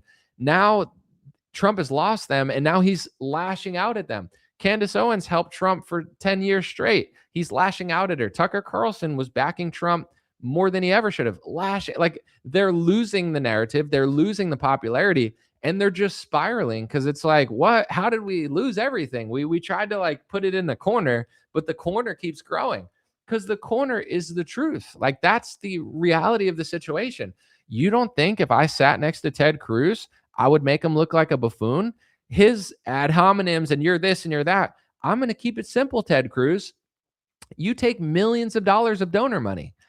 You support a definition of anti-Semitism that is essentially claiming that this list of phrases is hate speech. How do you justify that with the First Amendment? How come you say for blacks and Hispanics and women and gays and homosexuals that hate speech doesn't exist, and all these words that they say are made up, and even if they wanted to stop the hate, that hate speech definitions don't stop the hate, it only increases it, all the stuff they say about all left-wing stuff?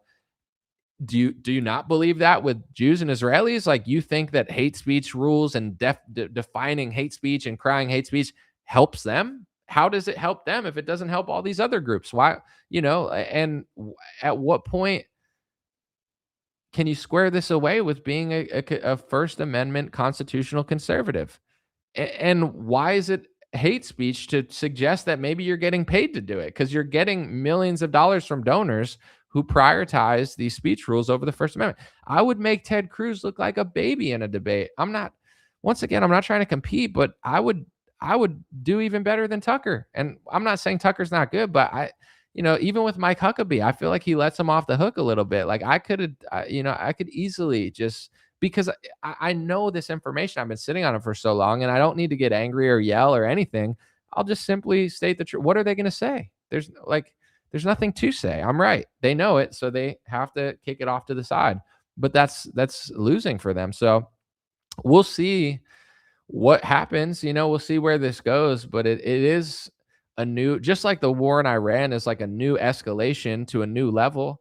So is this like podcast battle. I get it. Trump wants to speak badly about people who are speaking badly about him. Sure.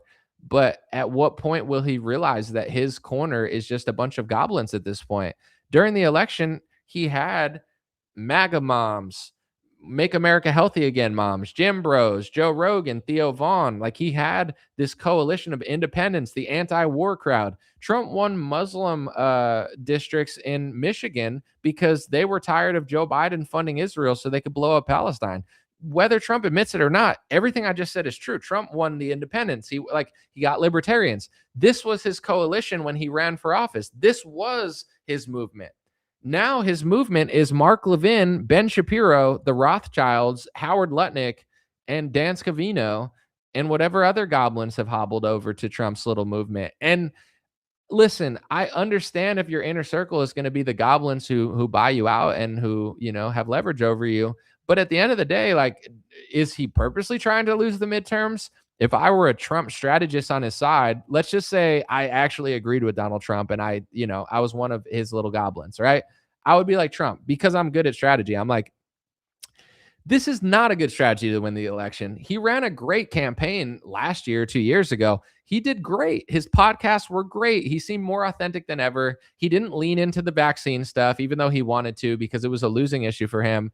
It's like he just ran a good campaign. Now, I get that he doesn't have to run for office again, but it's like, are you purposely trying to lose the campaign? He's doing what Hillary did to Bernie bros and stuff in 2016, where it's like, I'm chosen. It's me. You're all stupid.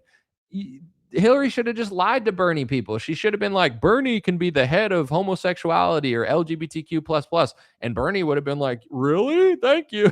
She didn't even give Bernie a position. She was like, get out of here, you socialist loser. Bernie's like, but the 1%. But the 1% are corrupt. All right, Bernie, then why don't you go join them then if they're so corrupt? But you get what I'm saying? It's like, she ran the worst campaign in history, lost to Trump. Now Trump's doing the same thing. He's like, I don't want fans. I don't want you stupid anti-war crowd that I won on. I don't want Tucker Carlson. I don't want Candace Owens. Okay. So then what's going to happen in November? You're going to lose the election, and then you're going to blame election fraud, and then cat turds are going to show up to the Capitol so you can introduce them to like a Fed trap or something. I don't like what. Okay. Like, you don't want anyone that helped you win the last election. I just had on Phil Turney from the USS Liberty. He said he voted for Trump 3 times and he doesn't like Trump anymore. I voted for Trump twice. I would never vote for him again. I know multiple people that voted for him 3 times and liked him way earlier than I did in like 2015. They don't like Trump. Out of all of my friends, right, and all of my people that I see, of course I see people who like Trump, but I would say there's like 2 of my friends that one of my friends that really likes Trump, one that kind of likes Trump, and I would say most people don't. And I talk to random people sometimes just to kind of like see where they're at. I talked to somebody last week, unprovoked. I didn't even tell them my opinions. I just wanted to see what they said. Like, I don't even know if they knew I was conservative, but I was asking them, and they were like Catholic, and they said, dude, I'm a Catholic. I voted for Trump, but he's like, him like screaming annihilation on Easter, like Allah, praise be Allah. He was just like, that's crazy. I talked to another guy who was like, he was from South America. He's like, I like Trump's, his policy in South America, but he's kind of a sellout, and I don't like the Epstein stuff. Like, I don't think Trump's inner circle realizes how unpopular he is at this point. Yes, he has boomers and his super fans and Mark Levin's, but he's lost like at least 50% of his crowd. So I guess the midterms he'll find out, but he'll never admit that he's unpopular. He'll just say it was rigged and stolen. And then it'll move on. And once again, I'm going to put $1 in my own anomaly was right jar, since nobody ever gives me credit, but that's fine. I told people this like probably right after all the January 6th stuff, or even before, but especially after. I was like, guys, the real stolen election is the fact that even when Trump gets in office, we have a lockdown. Like that, I'm always like thinking about game theory and psychology, and I'm like, why? I get that everybody wants Trump in office and not Joe Biden. So do I. But I don't understand the energy and like the way people are acting. Like, they're just acting emotional and crazy, maybe because they've been locked down for so long. But I'm like, think about this. We, and I say we, I mean you guys, because I didn't even vote for Trump. I voted third party as a protest vote in 2016. But in 2016, we the people, got Trump elected. Not me though. I voted third party. But when he got elected in 2016, that was this big, we're sticking it to the establishment, we're sticking it to the elites, we're sticking it to Hillary Clinton, and we still ended up in a lockdown. Trump still did socialism and communism. He still did Operation Warp Speed. So to me, I'm like, okay, I get that the election was not necessarily fair, but it wasn't fair because Trump signed the CARES Act and cozied up to Gavin Newsom and Phil Murphy and yelled at everybody who wasn't on their side. Like, I remember when Trump was like, Phil Murphy's doing a great job. Gavin Newsom likes me. And I'm like, what an idiot. Gavin Newsom is using Trump like a sucker to be a dictator. And Trump's like, good job, Gavin. I love being friends with you. Let me print more money and give you the justification and legislation to do an emergency so you could steal the election from me. So I just disagreed with everybody, and everyone like hated me for it, but I don't care. I'm in it for the long run. You know what I'm saying? It's like a good song that nobody realizes is good till 10 years later. I don't care. I don't care what people say about me. I don't care. Like, I don't have an off switch when it comes to like lying to be a part of a crowd, where I'm like, the real stolen election is the fact that we can't vote our way out of a lockdown because Trump was in office when it happened. The real stolen election is Trump let them do it in 2020 and then set everybody up with the feds. And then afterwards, I'm like, if Trump is controlled and Democrats are controlled, the real stolen election is donors and corporation are controlling both sides. So what's the point of yelling about an election that Trump purposely blew or mistakenly blew for 4 years straight? Like, I don't understand it. So now here we are, and it's like finally people are catching up to this like thought process, or they're like, oh man, I guess Trump isn't the solution. This has been obvious for a long time, probably even longer than I figured out, but I figured it out earlier than most of these dingbats. And it's like, Trump's going to say the same thing in 2026 at the end of this year when he loses the midterms. He's going to be like, oh, it was rigged. Then why wasn't it rigged last year? If they hate you so much, why did you win the presidency, the House, the Senate, and the popular vote? How did you win all of those things if it was rigged? You won everything. You literally won everything, and now you're going to lose. But now it's rigged, but it wasn't rigged then. At the end of the day, the 2020 election was not only fumbled by Trump, but everyone was at home. Nobody was traveling, and they let everyone vote by mass mail-in ballot. That is the rigged election. Like, I mean, of course, there's probably some other, malevolence there from some people. But at the end of the day, Trump set himself up to lose the 2020 election. Now, 4 years later, Biden's in office. The economy sucks. He's funding Israel. He's started the war in Ukraine. He's like falling asleep. Nobody likes Kamala. She didn't even finish top 5 in her own political party. Everything was going in Trump's favor. Plus, he got with Kennedy because of Charlie, apparently. Plus he was toning down his retarded rhetoric for a couple months to trick us all. And he won everything. Well, what do you know? But it's like, yeah, when everyone's not locked in their house and being fed mass mail-in ballots, it's a little bit easier to win an election. So it's like, I knew, and I'm not, to be honest, I'm not really good at predicting elections all the time because like things always change. But I was very confident in 2024. Everybody was like, they're going to steal the election from Donald Trump. And I was like, no, they're not. Oh, Trump's not going to win because the Democrats are going to steal it. I'm like, he's going to win by a lot. I could just feel the energy of like where everything was shifting. And I knew that Trump and a lot of Republicans are not telling the truth about what happened in 2020. So if you believe what they're saying, you're like, oh, we have no chance they're going to steal it in 2024. It's because you believe every single bit of how you think they stole it. How they really stole it doesn't line up to how you think they stole it. So that's why Trump won in 2024, because it's like the fairy tales of like everything that they think happened didn't happen. But also, even if Trump won, we're still in a lockdown. Like, yes, he would have probably been slightly better than Biden, but it's like we can't vote our way out of a lockdown. If Trump can't stop a lockdown, then Houston, we have a problem. We have a bigger problem than Trump versus Biden. If Donald Trump is in office and we get locked in our house and he's on stage with Fauci, printing trillions of dollars, what did Trump do in March of 2020, April of 2020, May, June, July? He did something, but he did bare minimum. He wasn't able to stop anything. And this is one thing that I'll say because I actually pay attention, maybe too much because it's my job. But everyone was acting like Trump was just this innocent victim of 2020. Oh, he really wanted to open the country up. No, he didn't. He extended the lockdown orders. He told Georgia that they were making a mistake. He bullied, just like he bullies everybody, he bullied Republican states to stay closed. And when Georgia wanted to open early, he got mad at Georgia. He used his power to keep Republicans locked down until May. And then as soon as everybody opened up, go back in history and look at what he was saying about Gavin Newsom. Go back in history and see what he was saying about Phil Murphy of New Jersey at the time. Trump was giving them the thumbs up. They were printing money. They were rigging their states. They were destroying our country. They were destroying small businesses. And Trump was their biggest fan because they were like, hey, Trump, you're a good guy, bro. And Trump's like, here, we're friends now. Like, Trump in no way, shape, or form was stopping any of it.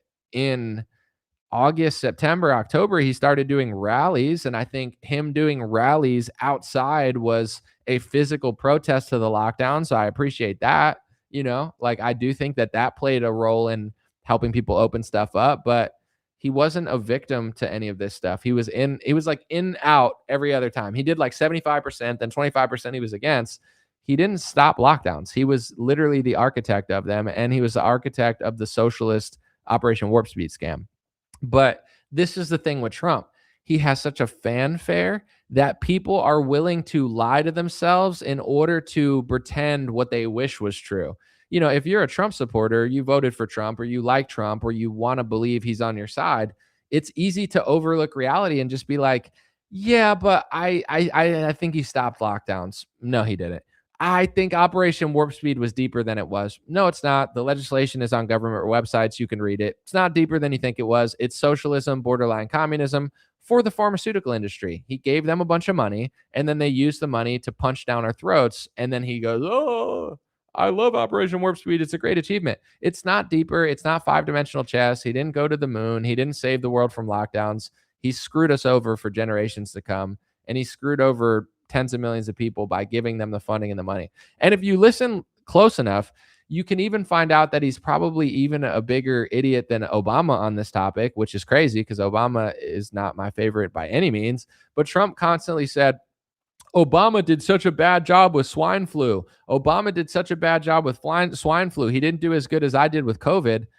Obama didn't lock the country down. Obama didn't force everybody to get a vaccine. And I bet pharmaceutical companies were pressuring him to do that. So by default, Obama did much better than you because I didn't get locked down. Yeah, I remember being a kid and they were trying to scare the crap out of me. They were like, watch out for mosquitoes. I remember being at soccer practice and they were like, swine flu. Like, it was scary for like 2 weeks, but Obama didn't lock down and he didn't force everyone to get a vaccine or try to push some socialist vaccine scam through. And I'm not saying Trump necessarily forced people to get a vaccine, but his Operation Warp Speed and lockdown measures and inability to get rid of mask mandates at airports when he was in, it led to the slippery slope of where we ended up. And in Trump's head, he's such a dunce. Trump is like such a dunce that he's like, I did better than Obama because Bill Gates and my rich friends told me, good job, Donald. It's like he's an idiot. But everyone overlooked this for 5 or 6 years. And I'm going to take my victory lap now. I'm not out here to be average. I'm not out here to not be a good reporter. I'm one of the best reporters. I'm one of the most accurate reporters. Everything I say from lockdowns until now has aged perfectly. And I'm trying to explain to people why and how. I'm not a magician that, like, some of these influencers, they get even more views and they're like, their whole shtick is like, I just got a secret code from QAnon. That was your grandma calling. No, I'm just kidding. But, it's like they act like they're the secret wizard and they like trick people into thinking like, wow, they're so profound.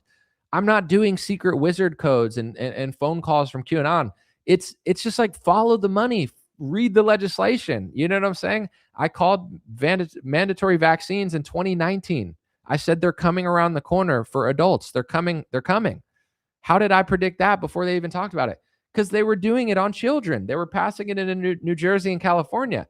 And it's a slippery slope. If you allow for mandates on children, they'll eventually mandate vaccines on adults. If they're pushing it through legislation on a state level and barely anybody knows about it, and they're passing executive orders that nobody's reading, they're going to use the executive orders. I knew something was going on with Israel just reading the legislation. Like, I don't know why people would want to boycott Israel, but they're passing legislation so you can't. So something big must be coming that people are going to want to boycott. And lo and behold, 5 years later, they're just controlled demolitioning an entire civilization. And now Trump goes from, I want a Nobel Peace Prize to, I want to send you guys back to the Stone Age. If you could go find videos of Iran and compare them to the propaganda you see on the television. Iranians are a high IQ society. Not that it matters, because I don't think you should blow up anybody based on their religion or race or anything, but like they're very light skinned as far as the Middle East goes. They're super high IQ. They're super civilized. Their cities are safe and clean. They have nice coffee shops like everybody else. It's not like they're living in caves saying ooga booga. That's what like Fox News wants you to believe. It's like they're cavemen. They can't talk. They're highly intelligent, highly civilized society. And Trump wants to send them to the Stone Age. 90 million people. He wants to destroy their infrastructure and send them to the Stone Age, because that's what they need. They need to go to the Stone Age in order to make America great again. It's like it's demonic inversion. And people that hate all these countries, like, you know, I've never been like a fan of Russia because I'm American. You know what I'm saying? They seem kind of like rude and they're very self-centered. But so I'm not like a Russian fan, but it's like, why does the Epstein box want me to hate Russia so bad? Like, why does the Epstein box want me to hate Iran so bad? Why does the Epstein box want me to hate North Korea and China so bad? Is it because they're all so bad and our country's so good? We're so Christian? No, it's the same reason all these television stations hate Christ. You know what I'm saying? My whole life, anti-Christ propaganda has been pushed through everything, in the schools, in the music, in the movies. They hate what the Bible says. They push perversion of the Bible on every single Epstein box out there. It's like my whole life, they tricked me into thinking that like religion is horrible because, you know, they're so good. It's like, don't be a Christian, boys and girls. Watch Seth Rogen smoke a bong. That's really cool. Like that. This is like what the television tells people to do. It's like, wow, it's cool for a childless like 50-year-old Seth Rogen to be on stage with a giant bong. It's like, dude, I'm fine with people wanting to do what they want to do, but it's like, why did the TV convince me that that was like so cool, you know? And now like Seth Rogen's just like, he's like, yeah, bro, I'm Seth Rogen. It's like, all right, dude, like that's cool. And then all the music I was listening to was convincing me that like, you know, drugs and gang violence was like so edgy and cool. These are the people that are convincing me now that Russia and Iran and China, these like nice civilizations that build and have high IQ people, it's like they're the enemy of society. And, you know, our allies are so great that are falling apart. Like I don't know. It's so obviously perversion through media, but people are like, we have to blow up Iran because the television said so. Okay. So I guess Netanyahu was just right for 30 years. We should have listened to him 30 years ago, I guess, because Netanyahu just was trying to help us out. He was just trying to help us out to go after Iran and Iraq and Libya and Syria. And now that they're all destabilized, we live in a clean, nice civilization that, you know, has no problems. Wait, everything's more expensive. You know, they don't ever, I don't know. You get it. That's enough. Someone said, Russians do not love Americans. I have a couple friends, they think we're fat and entitled. I mean, Russians should like themselves. I mean, Americans are fatter than most countries, but I've seen some fat Russians too. I don't know. It's like every time I see an older Russian dude, he's always fat too. So I don't know. I think America is a fat country though. Entitled, it's definitely possible. But I find that, and this is not always true because there's a lot of intelligent American women as well. But in my, you know, living in cities and stuff and talking to a lot of people, some of like the smartest and wittiest women I've ever met were always Eastern European women, like Polish or Russian, or, you know, like you talk to them and like they could barely speak English sometimes, but they're more sophisticated and like have a better sense of humor than a lot of like American women. And I'm like, Eastern Europe's doing something good with the women. Maybe it's just like traditionalism or they're intelligent, but they're like I said, I'm not trying to be like a downer. There's a lot of great American women, but there's also like a lot of, and I'll say this with men too. It's not like I'm saying, oh, like the men are great and women are bad. I'm not that dude that's like blaming everything on women. There's a lot of loser dudes out there too. But like the average American woman, I'm talking about like the median, it's like what they think is cool and what they do and how long that they want to be like a career woman and not listen to a guy that makes more sense than what they're doing. It's like it's destroying our entire civilization, the propaganda between the sexes and here, where it's like what guys and women do is so anti-God, anti-nature, anti-American. And then in Eastern Europe, I think they are a little more like, no, I understand how the world works, and I don't want to be like a childless cat lady who, doesn't want to settle down and just wants to like drink beer every day. I mean, they drink a lot too in Russia, but you get what I'm saying. I just find like the average baseline of Eastern European chick I've met is like 5 times smarter than the average American I've met. But I'm saying average. There's dummies of all kinds, but I think a lot of it comes back to Christ and God and just nature in general. Like if you're religious, then you understand the religious aspect of it. But let's just say you're not religious and, like nature, truth, these things have to mean something to you. There's gray areas in society, but then there's right and wrong. There's good and evil. There's yes and no, like there is a lot of gray area and there's a lot of not gray area. Like, I'll give you a gray area. Who are you as a person? What career should you choose? What should you do with your life? Yeah, there's things we should all do. But then at the end of the day, it's like we all are a little different. But then it's like, should biologically born men compete with women in an all women's league? Probably that's not a gray area, because probably not. If it's a co-ed league, then yes. But if it's not a co-ed league, then probably not.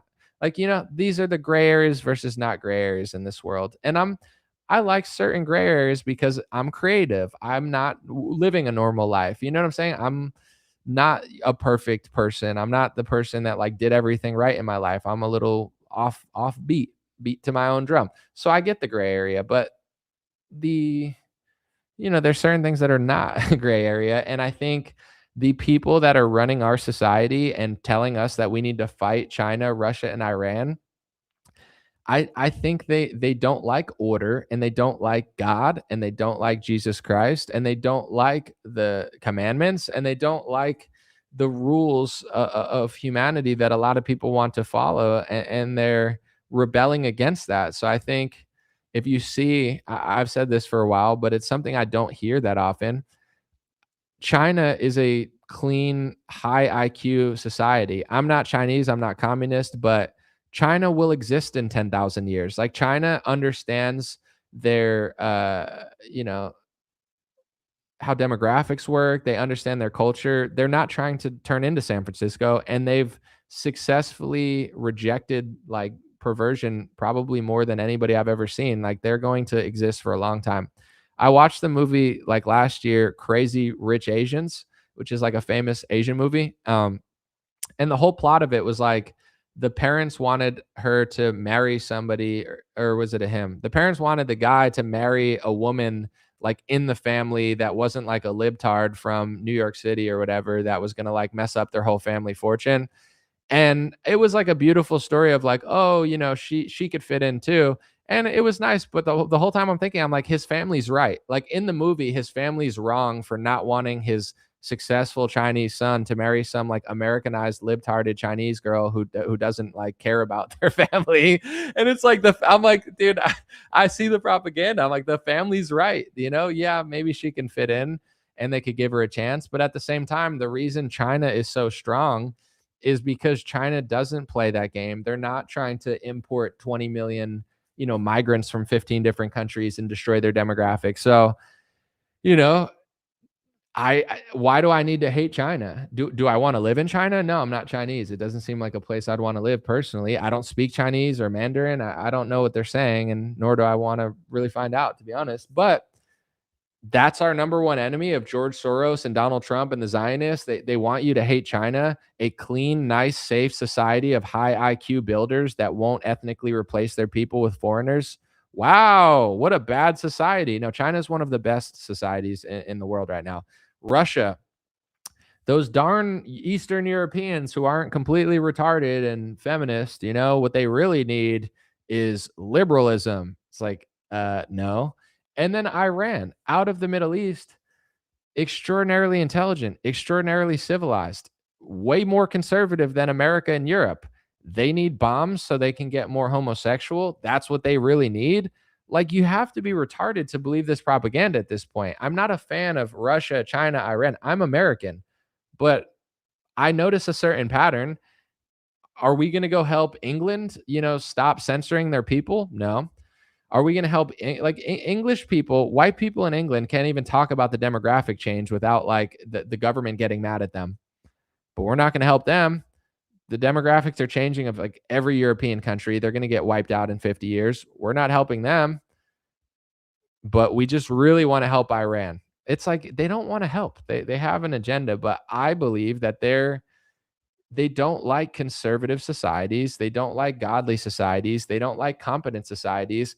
And these are the three biggest threats to the liberal gay world order. Iran for obvious reasons, China for obvious reasons, and Russia for obvious reasons. So here's the thing though.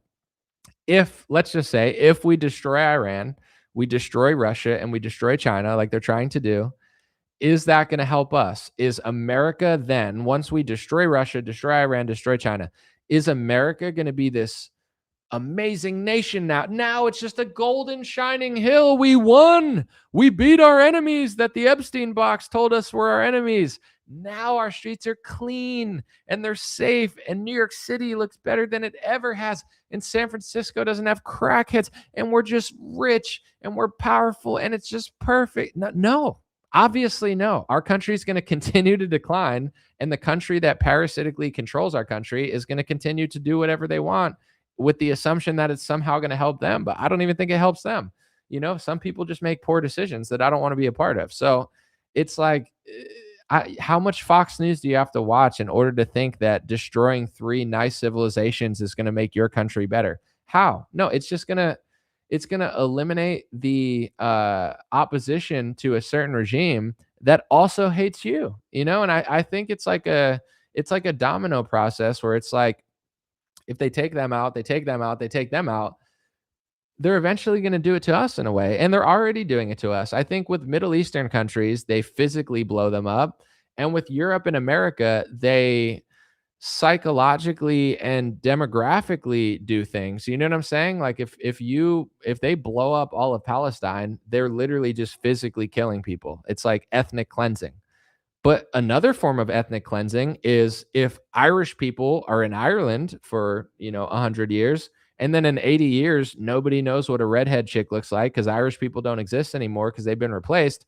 Well, now Ireland has been ethnically replaced in a different way. And I'm not saying necessarily that one person's doing all this or one group is doing all this, but this is the reality of different strategies that are employed by certain people in order to achieve a certain goal. They have an easy time physically wiping people out in the Middle East because that just seems to be part and parcel of what they're doing there. But in other countries where you can't just blow everybody up, there's a different way to subvert the population. There's a different way to replace the population. There's a different way to eliminate certain groups where they're no longer a majority or a power in a certain nation. And, all of the race stuff, it all goes hand in hand. And if you look at who's behind all of these left-wing organizations and groups and stuff, it's pretty clear what's going on. But it's like, oh, we're going to do this for 80 years straight and then just call you racist until you're a minority. And then, when you're a minority, you're not going to get minority privileges. They're not going to tell you now you can do what they did.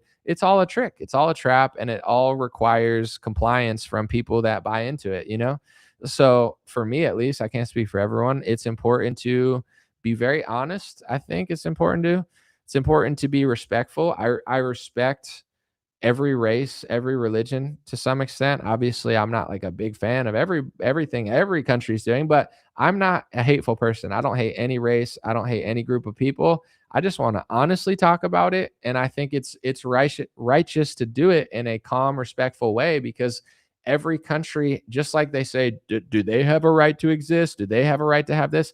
Absolutely. Every race has a right to feel a certain way, but also we do. Also, America does. Also, if you say that's better, someone could say it's worse. If you say that's worse, someone could say it's better. And the best way to beat that is to just not have fear, because they try to control you. Just like during lockdowns, they try to scare you with worldly things. You can't go on a cruise. You can't go to sports games. You're going to lose your job. I mean, it's scary stuff. It's not light stuff at all. But at the end of the day, I don't know. It's like you can cave your whole life and then regret that and still end up in a bad position, or you could say what you think is right. And everybody has a capacity to what they want to do on that sense, but I don't know. For me, it's like I've gone through the phase of like, okay, I don't want to say that because I know I'm going to get in trouble. I've gone through it, but I'm over it. And a lot of people are over it because it's like becoming more obvious that that's the game. Like they want you on the back foot where you're like, I'm afraid to say this, I'm afraid to say that.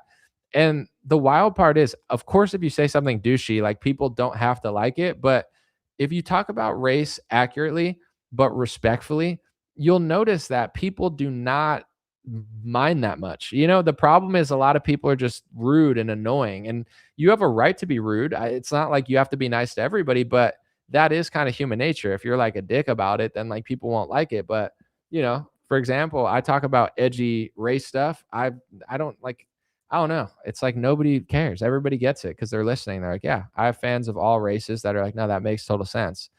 Of course, it hurts when you're framed, like, in the media and they take something out of context. Like they can definitely trick people and turn them against you. But, it is what it is at that point. You just have to defend yourself. Someone said, well said, Anomaly. Most would think I'm the worst, most hateful bigot ever if they knew my views, but I respect all life. I want to what's best for my own people and nation. It's totally fair. And I've noticed something too, and this is not exclusive to like just Israel or Zionists, because there's other groups that do this too. But I've noticed recently, or for a long time, but especially recently, it's like everything that they accuse other people of doing, they're doing. And it's like not all of them, but the ones that support what the government's doing, it feels like they accuse people of what they're doing to get ahead of it and project, because they're like afraid of other people thinking the way they think and doing what they do. So it's like almost every topic that they complain about, you could find the next like day they do it. And I'm like, oh my gosh, this is crazy. Someone said, it's like my jeweler says, it doesn't cost a dime to be nice. Yeah, and like there's people that I agree with as far as what they're saying, but I do think they're rude. I mean, let me give an example, and I understand it. Like there's a lot of people that don't like Indians, or at least they're very like rude to Indians because Indians are like taking over Canada and a lot of places in America. I'm not rude like that. I don't know. Like you're allowed, the First Amendment allows you to say whatever you want, but I just don't feel inspired to do that. I don't dislike Indians. I don't hate Indians. I don't want to make fun of them. But at the same time, I want to be honest and say I don't want to live in India. And I've met a lot of cool Indians, but they should be understanding of people that don't want, like there's like a billion Indians. They could take over like 6 different countries and still have their own country because they have so many people. Every population has a right to be like, I don't want this to be 50% Indian. Like you can move here, it's legal, but everyone doesn't have to like it. So I think there's like this is just me personally, like there's a balance. Like I'm not going to be rude or disrespectful to a country with 1 billion people, nor do I want to be. But at the same time, I think the happy balance is, understanding why people are upset and understanding why people feel that way, just based on demographics. And I saw Tyler Oliveira do like an Indian like expose in Texas, and a lot of the people he was asking, he said, what's your homeland, India or America? And pretty much not all of them, because I know some Indians that consider America their homeland, but I'm just saying in that interview, the ones that are moving to Texas and doing all this stuff, most of them said India. So, it's like if India is your homeland, then why don't you want to live there? And if you want to live in America, but you're not loyal to America, you have to understand why Americans feel that way. If I moved to India and they said, where's your homeland? And I kept saying America and like doing things in India to benefit my own people over at the expense of their people, then it's okay that they don't like it. Like every country has a right to not like that. So, I do find that people are very nasty to Indians online and they're very rude. They have a First Amendment right to do it, but I don't feel inspired to do that. I just try to be a nice person. And I don't think it's nice, but yeah, like I don't want to live in India. The way that they live is not how I want to live. And I don't know why that's going on in India because I've never been there and I don't really study it that much, but it's the same with certain parts of Africa. Like they're not living the way that we live, and that's okay. But I'm not going to sit and pretend like, oh, that's really how I want to live. Like, I see certain rivers and they're just filled with garbage. That's not good. Why is that river filled with garbage? Why are people wrecking the streets? It's just like San Francisco. I don't want to live in San Francisco. I don't want to live in Los Angeles. I have nothing against people of Los Angeles. I've lived there for 7 years. I love the people of Los Angeles, but I like to be outspoken and say, this is not good. Let's either fix this, and if you guys don't want to fix it, then I want to get out of here. You guys want to keep voting for people that let people out of prison and commit crimes, then I'm out. I love the people of Los Angeles. I have a lot of friends there still. I don't want to live there, and I don't want to live in India, and I don't want to live in most parts of Africa. So, that's my middle ground. Be respectful, be kind, be thoughtful, but be honest. It's not like I have to pretend like, oh yeah, this is where I want to live. Nope, don't want to do it.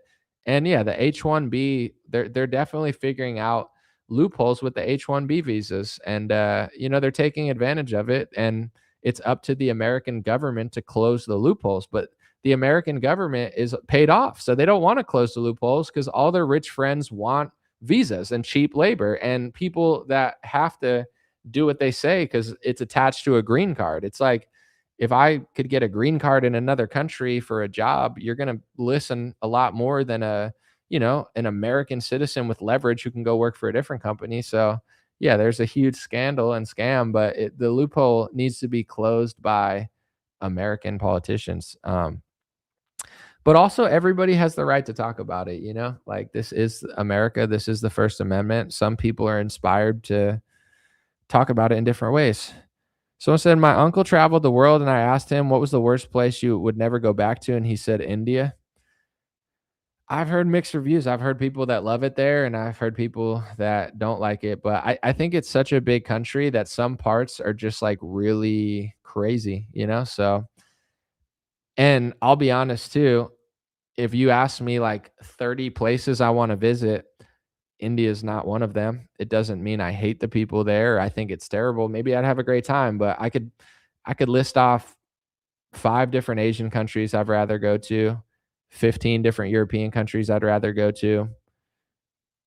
I'd probably rather go to South Africa than there. There's islands I'd rather go than there. So yeah, it's not a top 30 place that I would want to go. But that's just me. Some people, they're into the spirituality, and India has they have a very deep history. I think Indians invented chess. So, that's pretty cool. Chess is a very dope game. So that's pretty cool that India invented it. Let me look that up. I don't want to spread misinformation. Who invented chess? Which country? India. Yeah. See, so there's a lot of cool stuff there. And they have things that they've done, but yeah, I'd rather go to other places. Someone said a lot of them are not coming to be Americans. They just come here for the benefits. For sure. And I mean, here's another thing too. If you're going to be very ethnocentric, you can't act like no one else can do it, because then you're just using it as a loophole. Like, you're racist, but then they do it. So with not all, but a lot of Indians who are like coming to America, I had a friend who sold his company to an Indian guy, and he said they're replacing all the workers with Indians, and they're bringing in H-1B. So it's like they're very ethnocentric. Not all, but a lot of them do arranged marriages because they want their daughter or son to marry another Indian. I'm fine with that. The word racist is so overused. Like, I don't think there's anything racist with an Indian wanting their kid to marry an Indian. That's fine. But then if you're going to like cry racism to white people, like, oh, don't be racist, it's like, now you're being a hypocrite, So everyone can do it. Just don't cry about it. But I feel like they're very ethnocentric as a whole. And they should be able to understand why people don't like it, because if people did that in India, they would not like it. So I can't stand the hypocrisy. It's like Colin Kaepernick was annoying, not because he was doing the knee down and all that stuff. It's just the hypocrisy. It's like, first of all, wasn't he like raised by white people? But also, okay, you can do the black thing, even though I think you're like half and half and your parents were white or whatever, but that's fine. Like you're the guy, you're doing that. I don't care. I never got mad at him for kneeling. It's like I'm fine with activism. It doesn't bother me that much. But if you had a white Colin Kaepernick that was like all white and thought the same things about white people that Colin Kaepernick said about black people, would Colin Kaepernick get along with that person, or would Colin Kaepernick call them a racist? He'd probably call them a racist. So it's like that's the annoying part. It's not his race-based stuff. It's him crying when other people do it, If you're going to do it, other people might want to do it, and you can't cry about that. That's the annoying part, is like it's so douchey to be like black power, black pride. What if a white guy did that? Oh, that's the worst thing I've ever heard. He's literally you in a different body. You know what I'm saying? Why can't people just be honest about it? And white people have been so beaten down and like brainwashed that like white people are so afraid to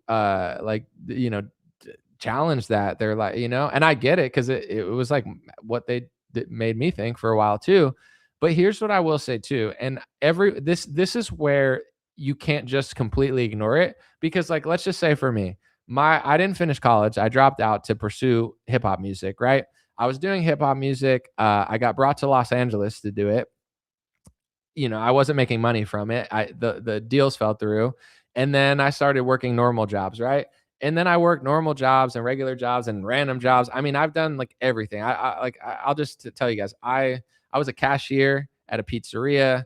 I worked at CVS. I stocked shelves. I worked at the cashier at CVS as well.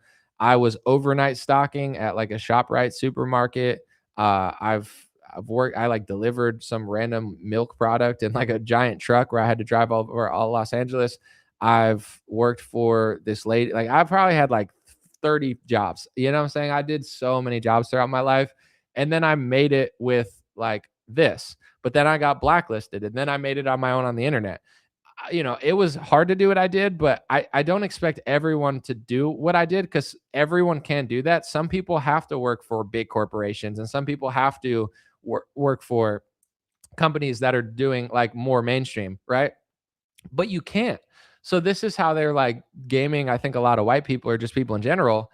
Like some of my friends who work at regular corporations, they're like, dude, look at this email they sent out. They want me to go to a course to like learn how to talk to like transgender two-spirited women. And like, it's like, what? Like, why don't you just work? I don't get, like, is it really that big of a problem? Like, like it can't be a big problem that they're doing these email lists. So, I think some people could say, oh, you could just ignore it. I was able to ignore it, but I got through a crack that like is very small. And 90% of the country is run by corporations that are controlled by people who don't allow their workers to disagree, basically. So this is like the systemic problem, and I don't know how to fix it. I don't think, oh, just ignore it and go to work. You kind of can't, because like, it's like if you're at a corporation, you take a stand, then they like kick you out. So a lot of people have to like play dumb in order just to make money, because 90% of our companies are controlled by like left-wing psychopaths or sneaky goblin people who just like make the weirdest, stupidest rules that like, so and this is a question to you guys too. Like, how do you combat with that? Like, you can't completely ignore it, and you can't expect everyone to just do their own thing, because that's literally like not how the economy works. Like, the top 50 companies in the like are controlling millions of jobs. Like someone's going to work those jobs. And if those companies make these weird rules and say, we're going to replace you with someone else if you don't follow them, like, isn't that what like Trump is supposed to do? I mean, I guess he's done it a little bit or something, but I don't know. I feel like there's still a lot of like weird companies with like really weird rules, and I don't know. Let me know in the comments. Is that still going on at like big corporations where you have to do like feminist training meetings and you have to like pretend to be gay or something, or else they get mad at you? I'm being sarcastic, but something like that. Someone said you fix it by electing conservative authoritarians. Easy fix. I mean, conservatives run everything right now, but they're not authoritarians. I would say they're like socialist Zionists or something. I don't know what they are now, but Someone said, yes, it's still going on. Most conservatives I know work for local governments, not corporations. I mean, everyone can't be working for local governments. There's no way. There's millions of conservatives working like at regular corporations. Someone said that's a foreign country controls the MIC. Got you. Someone said jobs just falling from the trees these days. Yeah, I mean, that's another thing that I don't quite have a grasp on. Like, why are there so many job openings yet they're canceling so many jobs? Is it because like people can't find like lower to mid-level jobs? Like everybody's trying to climb the ladder to make more money, so like regular jobs that like people would traditionally do entry level or just side gigs and stuff, like people aren't doing that now. I don't, because I do see a lot of hiring signs in a lot of places because people don't want to work like traditional jobs as much. They want like higher paying, like sit in front of a Zoom call job or something, and then that company like lays you off for AI, and then I don't know, are people just going to have to go back to like normal jobs that don't involve like Zoom calls? I'm kind of out of the loop, but anytime I talk to somebody that has like a good job, they're just like doing Zoom calls all the time, and I'm like, I'm not saying they're not doing anything because clearly they wouldn't be getting paid if they weren't doing anything. But I'm always like, what are you doing? You know what I'm saying? Like, I know, and I'm not doing the most courageous work, but I run my own business. I know exactly what I'm doing, and if I didn't do it, then I wouldn't make money. So I'm just confused at like what everyone in this country is doing because nobody's working like jobs, but everyone's just online. So someone said you could join the army. Yeah, I'm not dying for Israel, so I'll pass on that. But if America were a sovereign nation, then maybe I'd think about it. But if we can't even stop foreign speech laws and like anti-boycott laws for Israel, then I'm not fighting for the United States of Israel. But I do appreciate our righteous people that do. Someone said I left in let me see this. Joe said I left working in elementary education a while ago because it was mainly propaganda, indoctrination, social engineering, absolutely horrendous. Yeah, I bet. I mean, I was definitely, my middle was not middle. Like by the time I was 19, I was pretty wise, but I was also very tricked, like because they lead you in the wrong direction with everything. So your normal is not normal. You're like, oh, this is the middle, but you're nowhere near it. So let me see. Maybe have a working guest on your show learning something. I mean, I have guests sometimes, but have a regular working person on your show as a guest. I mean, I could just ask you guys now. It's not like I have a friend who's a plumber and stuff, but I don't know. It's like, here's a regular person. He's like, hey, I have not, like, that's just kind of weird.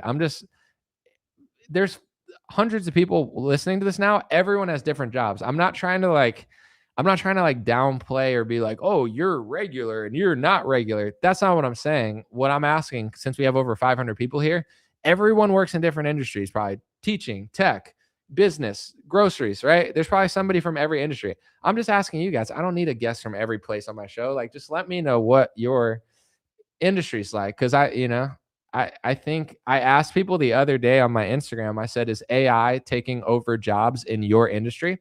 And everybody was saying yes. Like, I got like 10 different industries that they're like, yeah, they're all cutting jobs because of AI.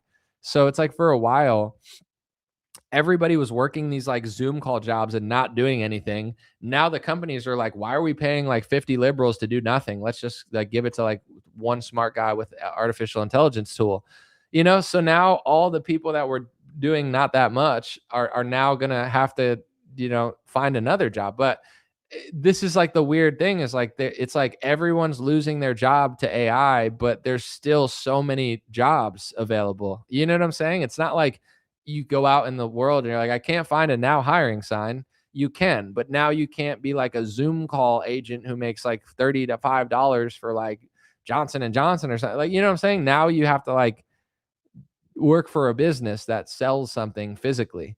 That seems to be, but it's hard to find the money that a big corporation can give you. A restaurant cannot give you the amount of money that company's giving you. So that seems to be like the issue is like Oracle just laid off a bunch of people. Oracle makes billions of dollars. So they were paying people a lot of money to not do that much. So now that they're like, we don't want you to do it, the average person that was like making six figures, like sitting in a Zoom call all day, they don't want to go work for like a coffee shop or a grocery store or a lumber company, you know? So what's going to happen? I have no idea. I'm like waiting to see how it plays out. But yeah, I don't like, maybe I'll get replaced by AI at a certain point. I have no idea. Like, do people want to listen to humans in 5 years? I hope so. But what if they don't? What if like no one wants to listen to me?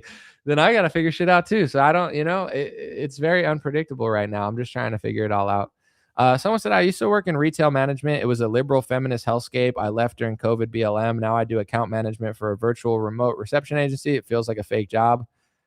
I get it, but it's a good job because it's like they probably pay good and you don't have to do as much. But I've heard like my friends who work for regular corporations, they'll send me their email list blasts, and I'm like, it's actually embarrassing. Where like not for them, but for the company, I'm like, who's running this? It's like a bunch of like chunky liberal feminists or something. I don't know why I said chunky. It's just funnier in my head that they were chunky. All right, we'll make up a scenario. They were really chunky, but then they took Ozempic and now they're really skinny. But they're the liberals that are putting this out. HR departments need to change. I have an unpopular opinion that I've stood by for years. I don't believe in HR departments. I think it's the stupidest thing ever. I mean, maybe some are good, but like, what is an HR department? Like, just complain to somebody in a normal way. Why do they need a whole department of like chunky women like yelling at you? It's like what do? I listen to complaints. Okay, like you need 8 women to listen to complaints. Like, it's like, well, they're mad at the boss. What did the boss do? Well, nothing, but Becky just got out of college and she really thinks she deserves more.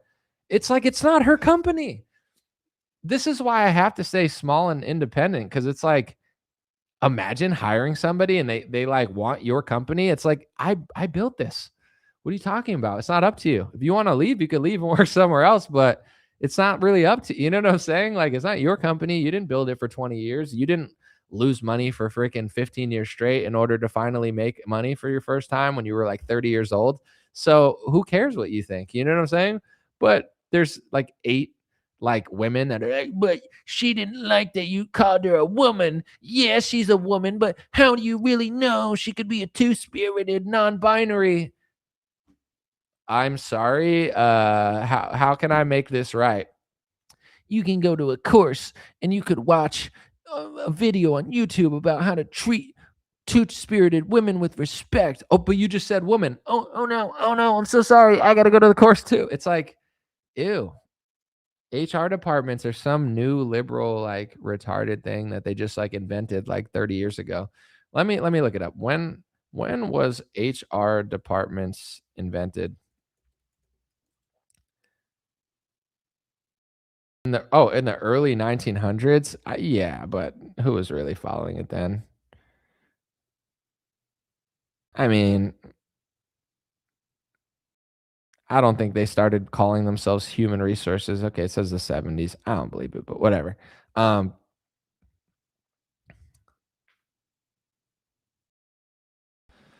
If you think the government will pay people universal high income to stay home, you have another thing coming. Time on hands will cause major problems for the Epstein class. Yeah, I don't know what they're gonna do. But it'll be interesting to see, because it's gonna happen within the next like 2 years for sure. Someone said, well, all of this is a distraction from the largest wealth transfer on planet Earth and digital ID. They're definitely scamming a lot of money. So someone said, I know so many people who are against the COVID shot just to line up for GLP-1. What is GLP-1? Is that like Ozempic or something? I don't want to look it up. I don't want it in my searches, because then they'll like try to sell it to me or something. But is GLP-1 some sort of like Monjaro? They're like, are you a fatty fat? You're like, geez, this seems a little personal.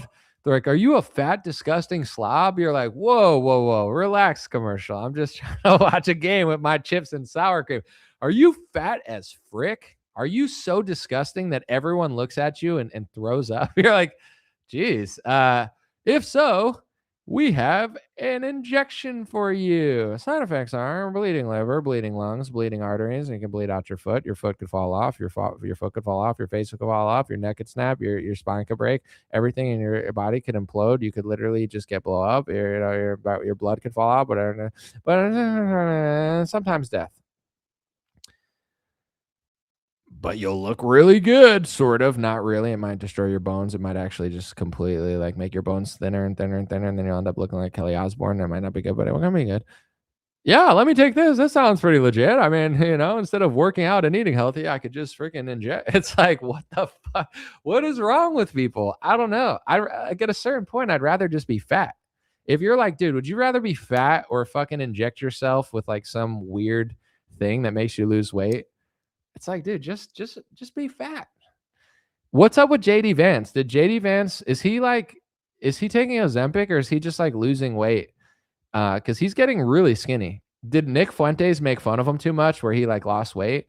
And if that's the case, then does fat shaming actually work? Because like everyone was like, he's fat, and then he lost all this weight. So what's going on with JD? Somebody should ask him, JD, did you take Ozempic or are you just eating healthy and working out? Or are you just stressed out because Trump works for Israel? Let's see. The shift from personal department to human resources began gaining traction in the 1950s with the term human resource being popularized by E. Whit Bake. All right, let's look him up. I hope his early life section does not. Let's see. Is he the one who did it? Okay, he was half Norwegian and half English. He's got a haircut. I wish you guys could see. He's got a haircut like freaking Kim Jong-un's father. He's got that like the buns there and he's bald in the middle. This dude's crazy. So, all right, well, rare L in the early life section. So I was like, please don't be what I think it is. And it's not. It's a Norwegian English person. So shame on you. Shame on you, weird guy. His hair is wild. I got to take a picture for you guys. It's like, how do I E. Whit Bake? Let's see. Does it say he created? Let's see. Are you okay? Yeah. Of course, though. See, this is where they always get me. It says in 1958, Bake published a report for the center entitled "The Human Resources Function." This is credited by Georgia State University professor and industrial relations scholar Bruce E. Kaufman as being used as the first. Okay, so Kaufman gave him credit. Okay, I was nervous that someone was going to come in for the steal there. It's like, I didn't want it to happen. So I just, we have enough early life sections that we've noticed. We don't need to be noticing this one. So we got to give some credit to the Norwegians sometimes. I'm going to show you guys this picture because it's diabolical. He looks like Yakub, Like black people think like white. Is it black people think white people were like invented by Yakub in a lab or something? Some like weird dude. This guy looks like Yakub. Hold on.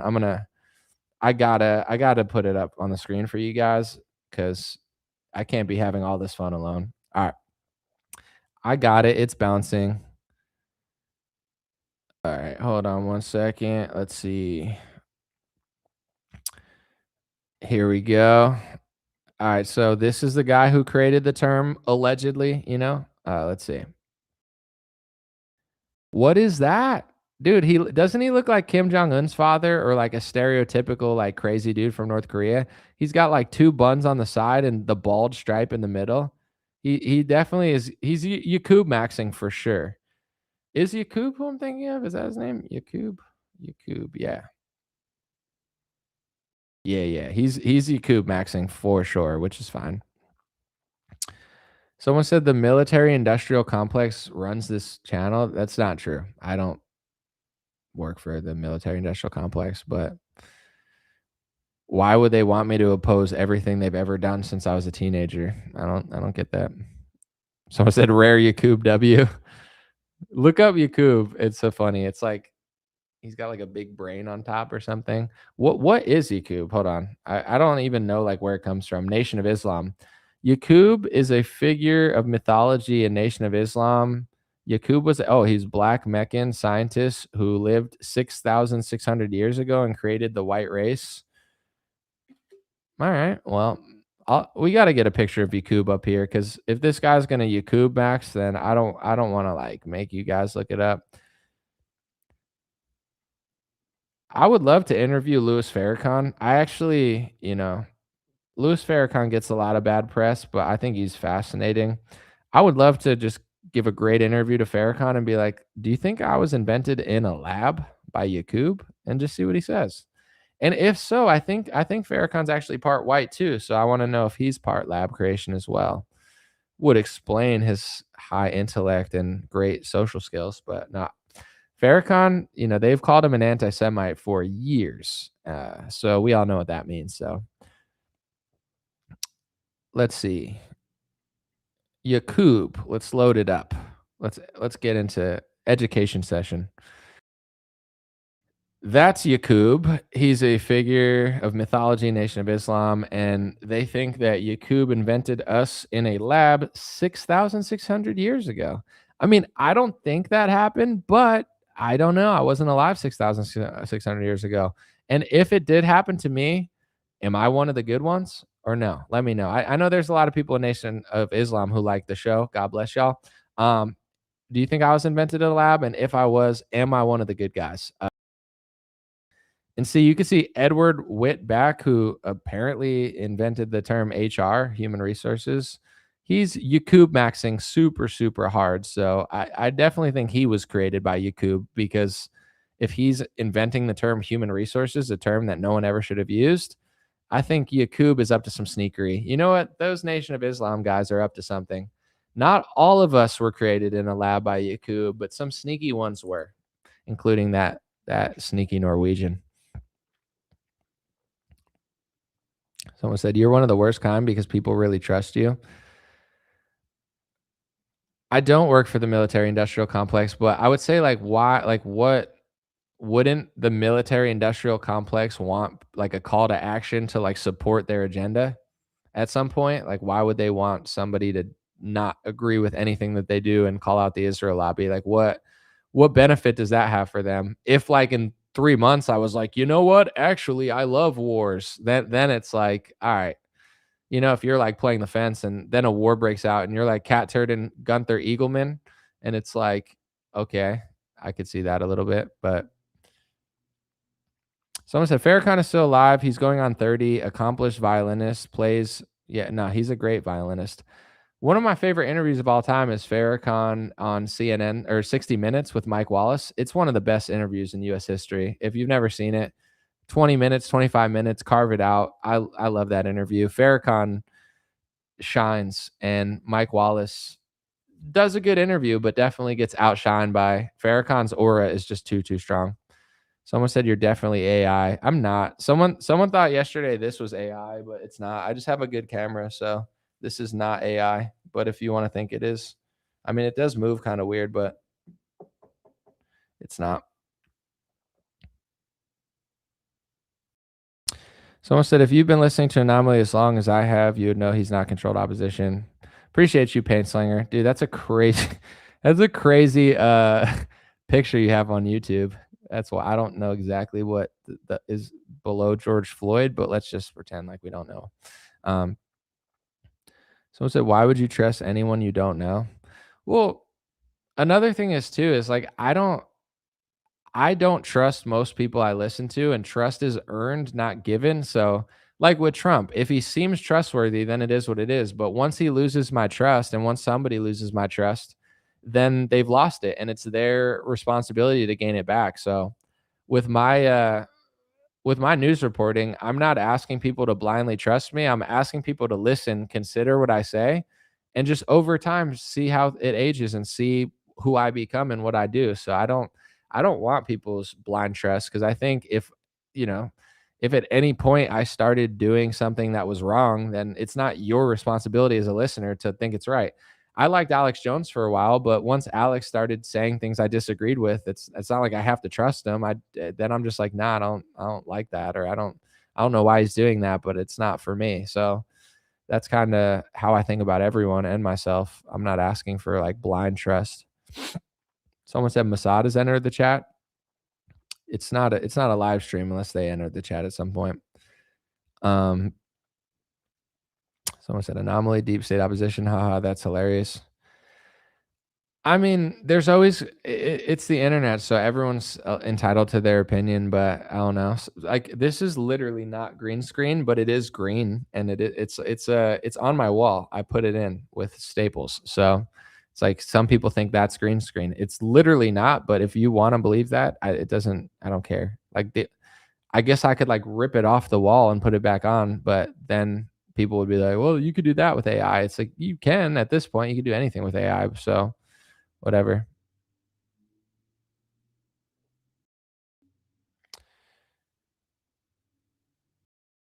Ashley Banks. Are you talking about from the what's the show called? I don't know. You've lost me there. Someone said it's amazing how boomers say I love my country, but don't trust my gov, then proceed to send their kids to war and vote for Trump 3 times. I hear you.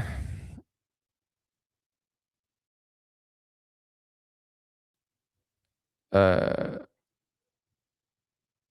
right, let's see.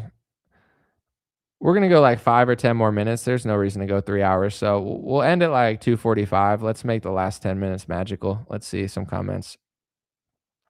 Someone said retards say he's controlled op. I don't know. I've been in the game so long that even during like COVID, like I've seen a little bit of everything. Like Q people get mad at you when you don't believe in Q. During lockdowns, people freaked out at me and said I was working for somebody because I thought lockdowns were bad and they thought they were good because they thought Trump was going to arrest like Chrissy Teigen and Ellen. And then people who loved me for 10 years straight, like this year, they're like, you really changed because you don't like Trump.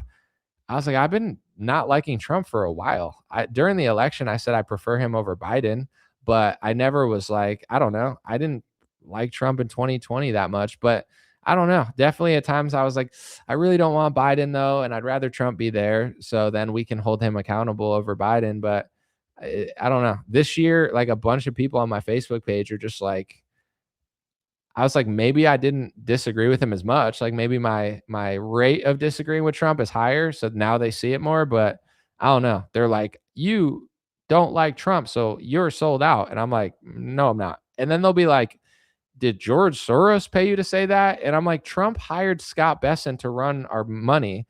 And Scott Bessent was Soros's protege at Soros Fund Management. And he was a liberal who voted or donated, I think voted for Obama and Hillary. Like I never liked Hillary. Not for 1 second of my life was I like, Hillary's a great president.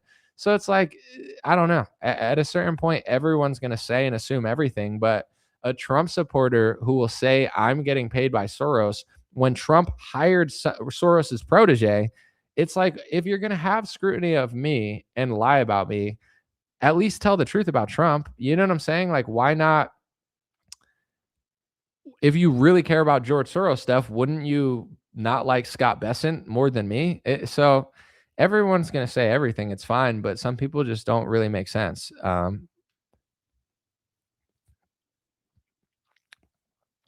Someone said Anomaly was one of the only ones calling out Trump before the last election. Too many of us didn't want to hear it.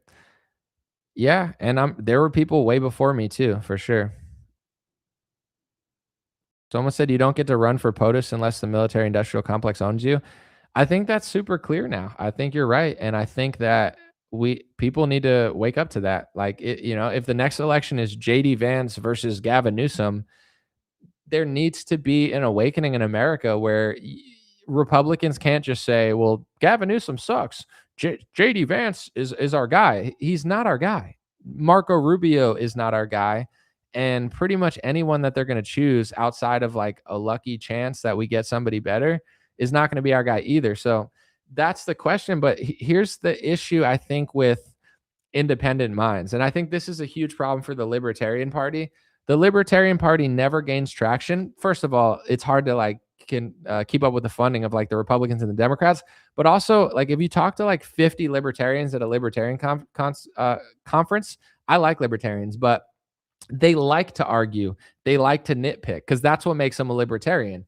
You go to a libertarian conference and you'll have an anarchist calling a libertarian a socialist, because if you don't completely disagree with the government, there's always going to be someone more anarchist than you are. So it's hard psychologically for libertarians to group together because they disagree on so many things. So they can never come together on anything.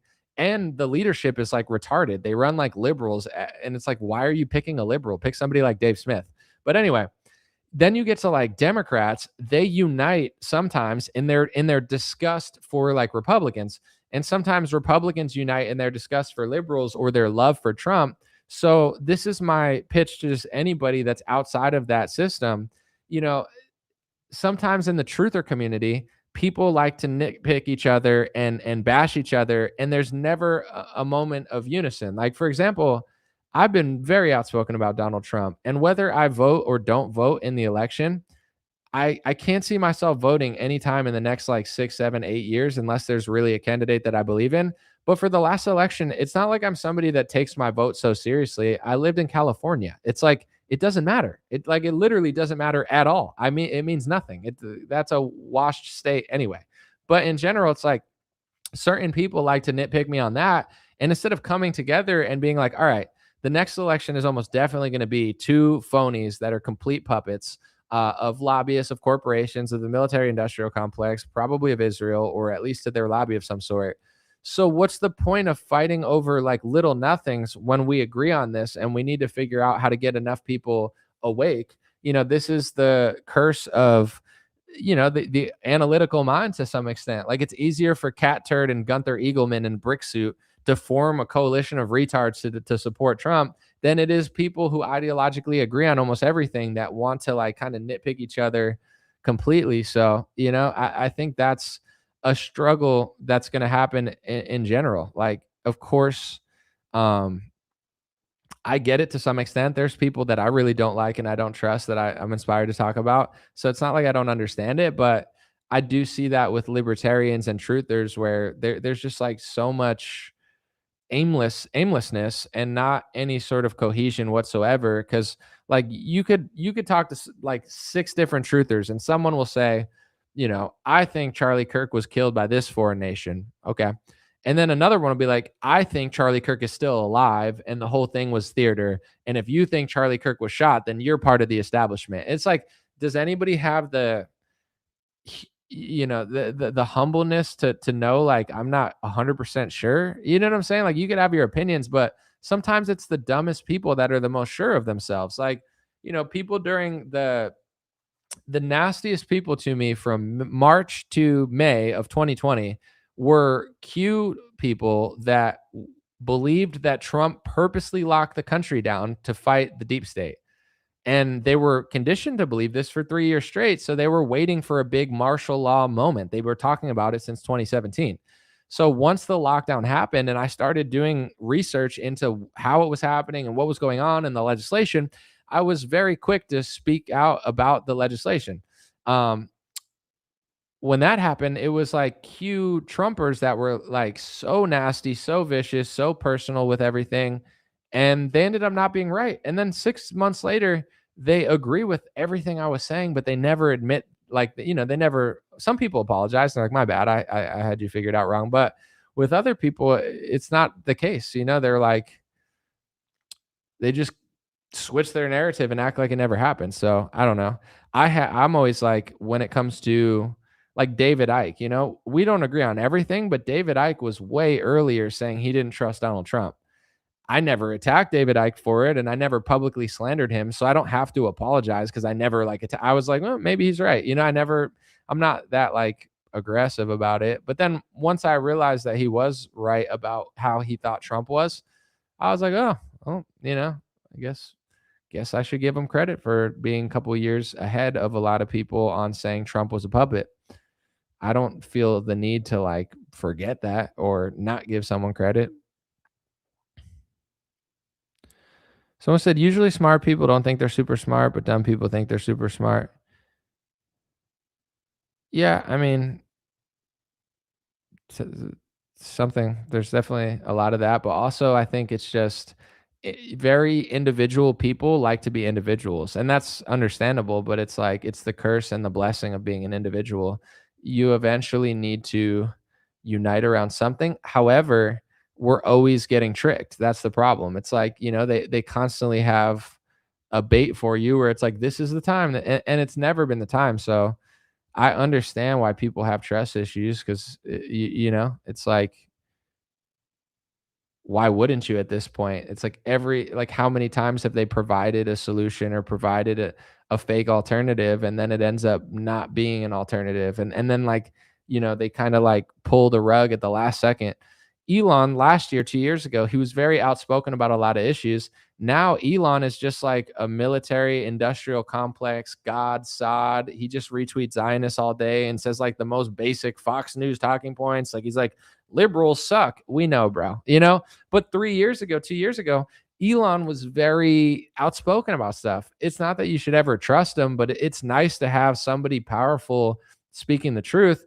But then it's like when push comes to shove, now Elon falls right back in line. So it's a natural human reaction to, after you get tricked so many times, to not trust these people, So it's like, I don't trust JD Vance. I don't trust Marco Rubio. I obviously don't trust Gavin Newsom. I like Marjorie Taylor Greene. I like Thomas Massey. We'll see where their career goes. I like Tucker, but I don't trust Tucker Carlson per se. I just appreciate when he's honest.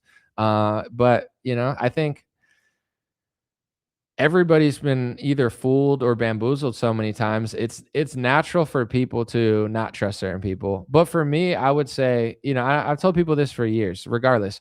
Every day I go live, every day I do a like any sort of content or like short or investigative reel.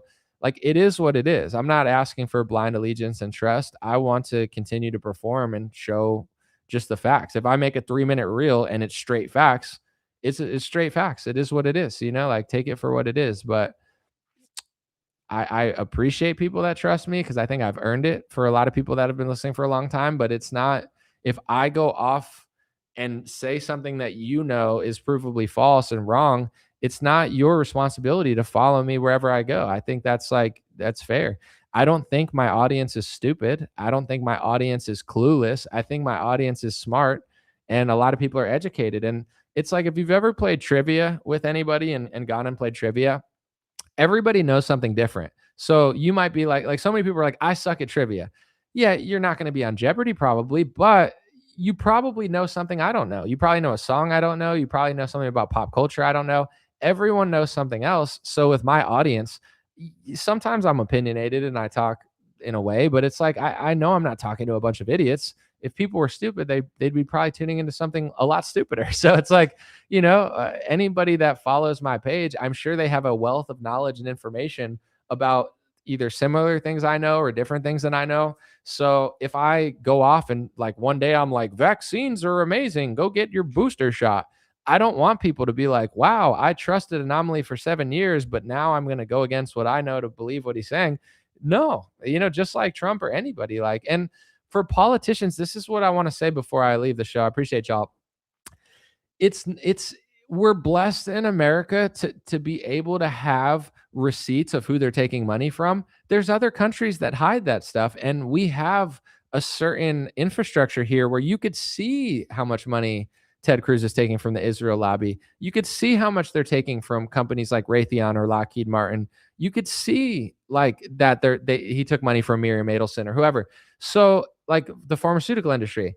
So if they're selling pharmaceuticals, but they took pharmaceutical monies, or they're selling money for a war for a foreign nation, and they took money from somebody who wants that foreign nation to do stuff over American interests, it's really not a huge mystery. It's not like some deep diving 50-part Netflix series that people have to realize.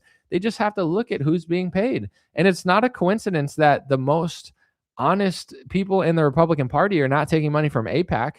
Like Marjorie Taylor Greene's more honest. Wow. Thomas Massey's more honest. Wow. They're both not taking money from that lobby. That's kind of what's going on. Like, you can't get the money unless you do what they say. And if you won't do what they say, then not only do you not get the money, but then they start to write articles about you and try to turn Republicans against you, their own people. So it's like, it's so actually easy, in my opinion, to change politics, because of the laws we have. But there's always media and people that are like sucking people into the whole drama of it without explaining that. Like, why doesn't Fox News explain that? Why doesn't CNN explain that? Why doesn't every top podcast explain that and be like, why doesn't every constituent calmly ask that person why they took $2 million from that lobby? And if that, changes their decisions about certain stuff. It's like that simple. It's literally that simple. But, I think a lot of people are waking up to it and coming to those conclusions, but we'll see. Appreciate you guys. Hopefully you enjoyed it. I try to make the first hour as funny as possible because that was like one of the wildest True Social posts Trump has ever done. I do wonder if Trump himself wrote that or somebody like who's crafting these pieces with him. It sounds very Trumpy, but I don't know. He used to do like really short posts. Now he's doing these long essays. Like I used to like his like short tweets. Who in the Trump campaign is telling him, dude, just write an essay about like Tucker Carlson? It's like, it doesn't hit as hard. So appreciate y'all. God bless you. God bless your family. God bless America. God bless the world. Thanks for watching. Have a good weekend. And let me know what you think in the comments.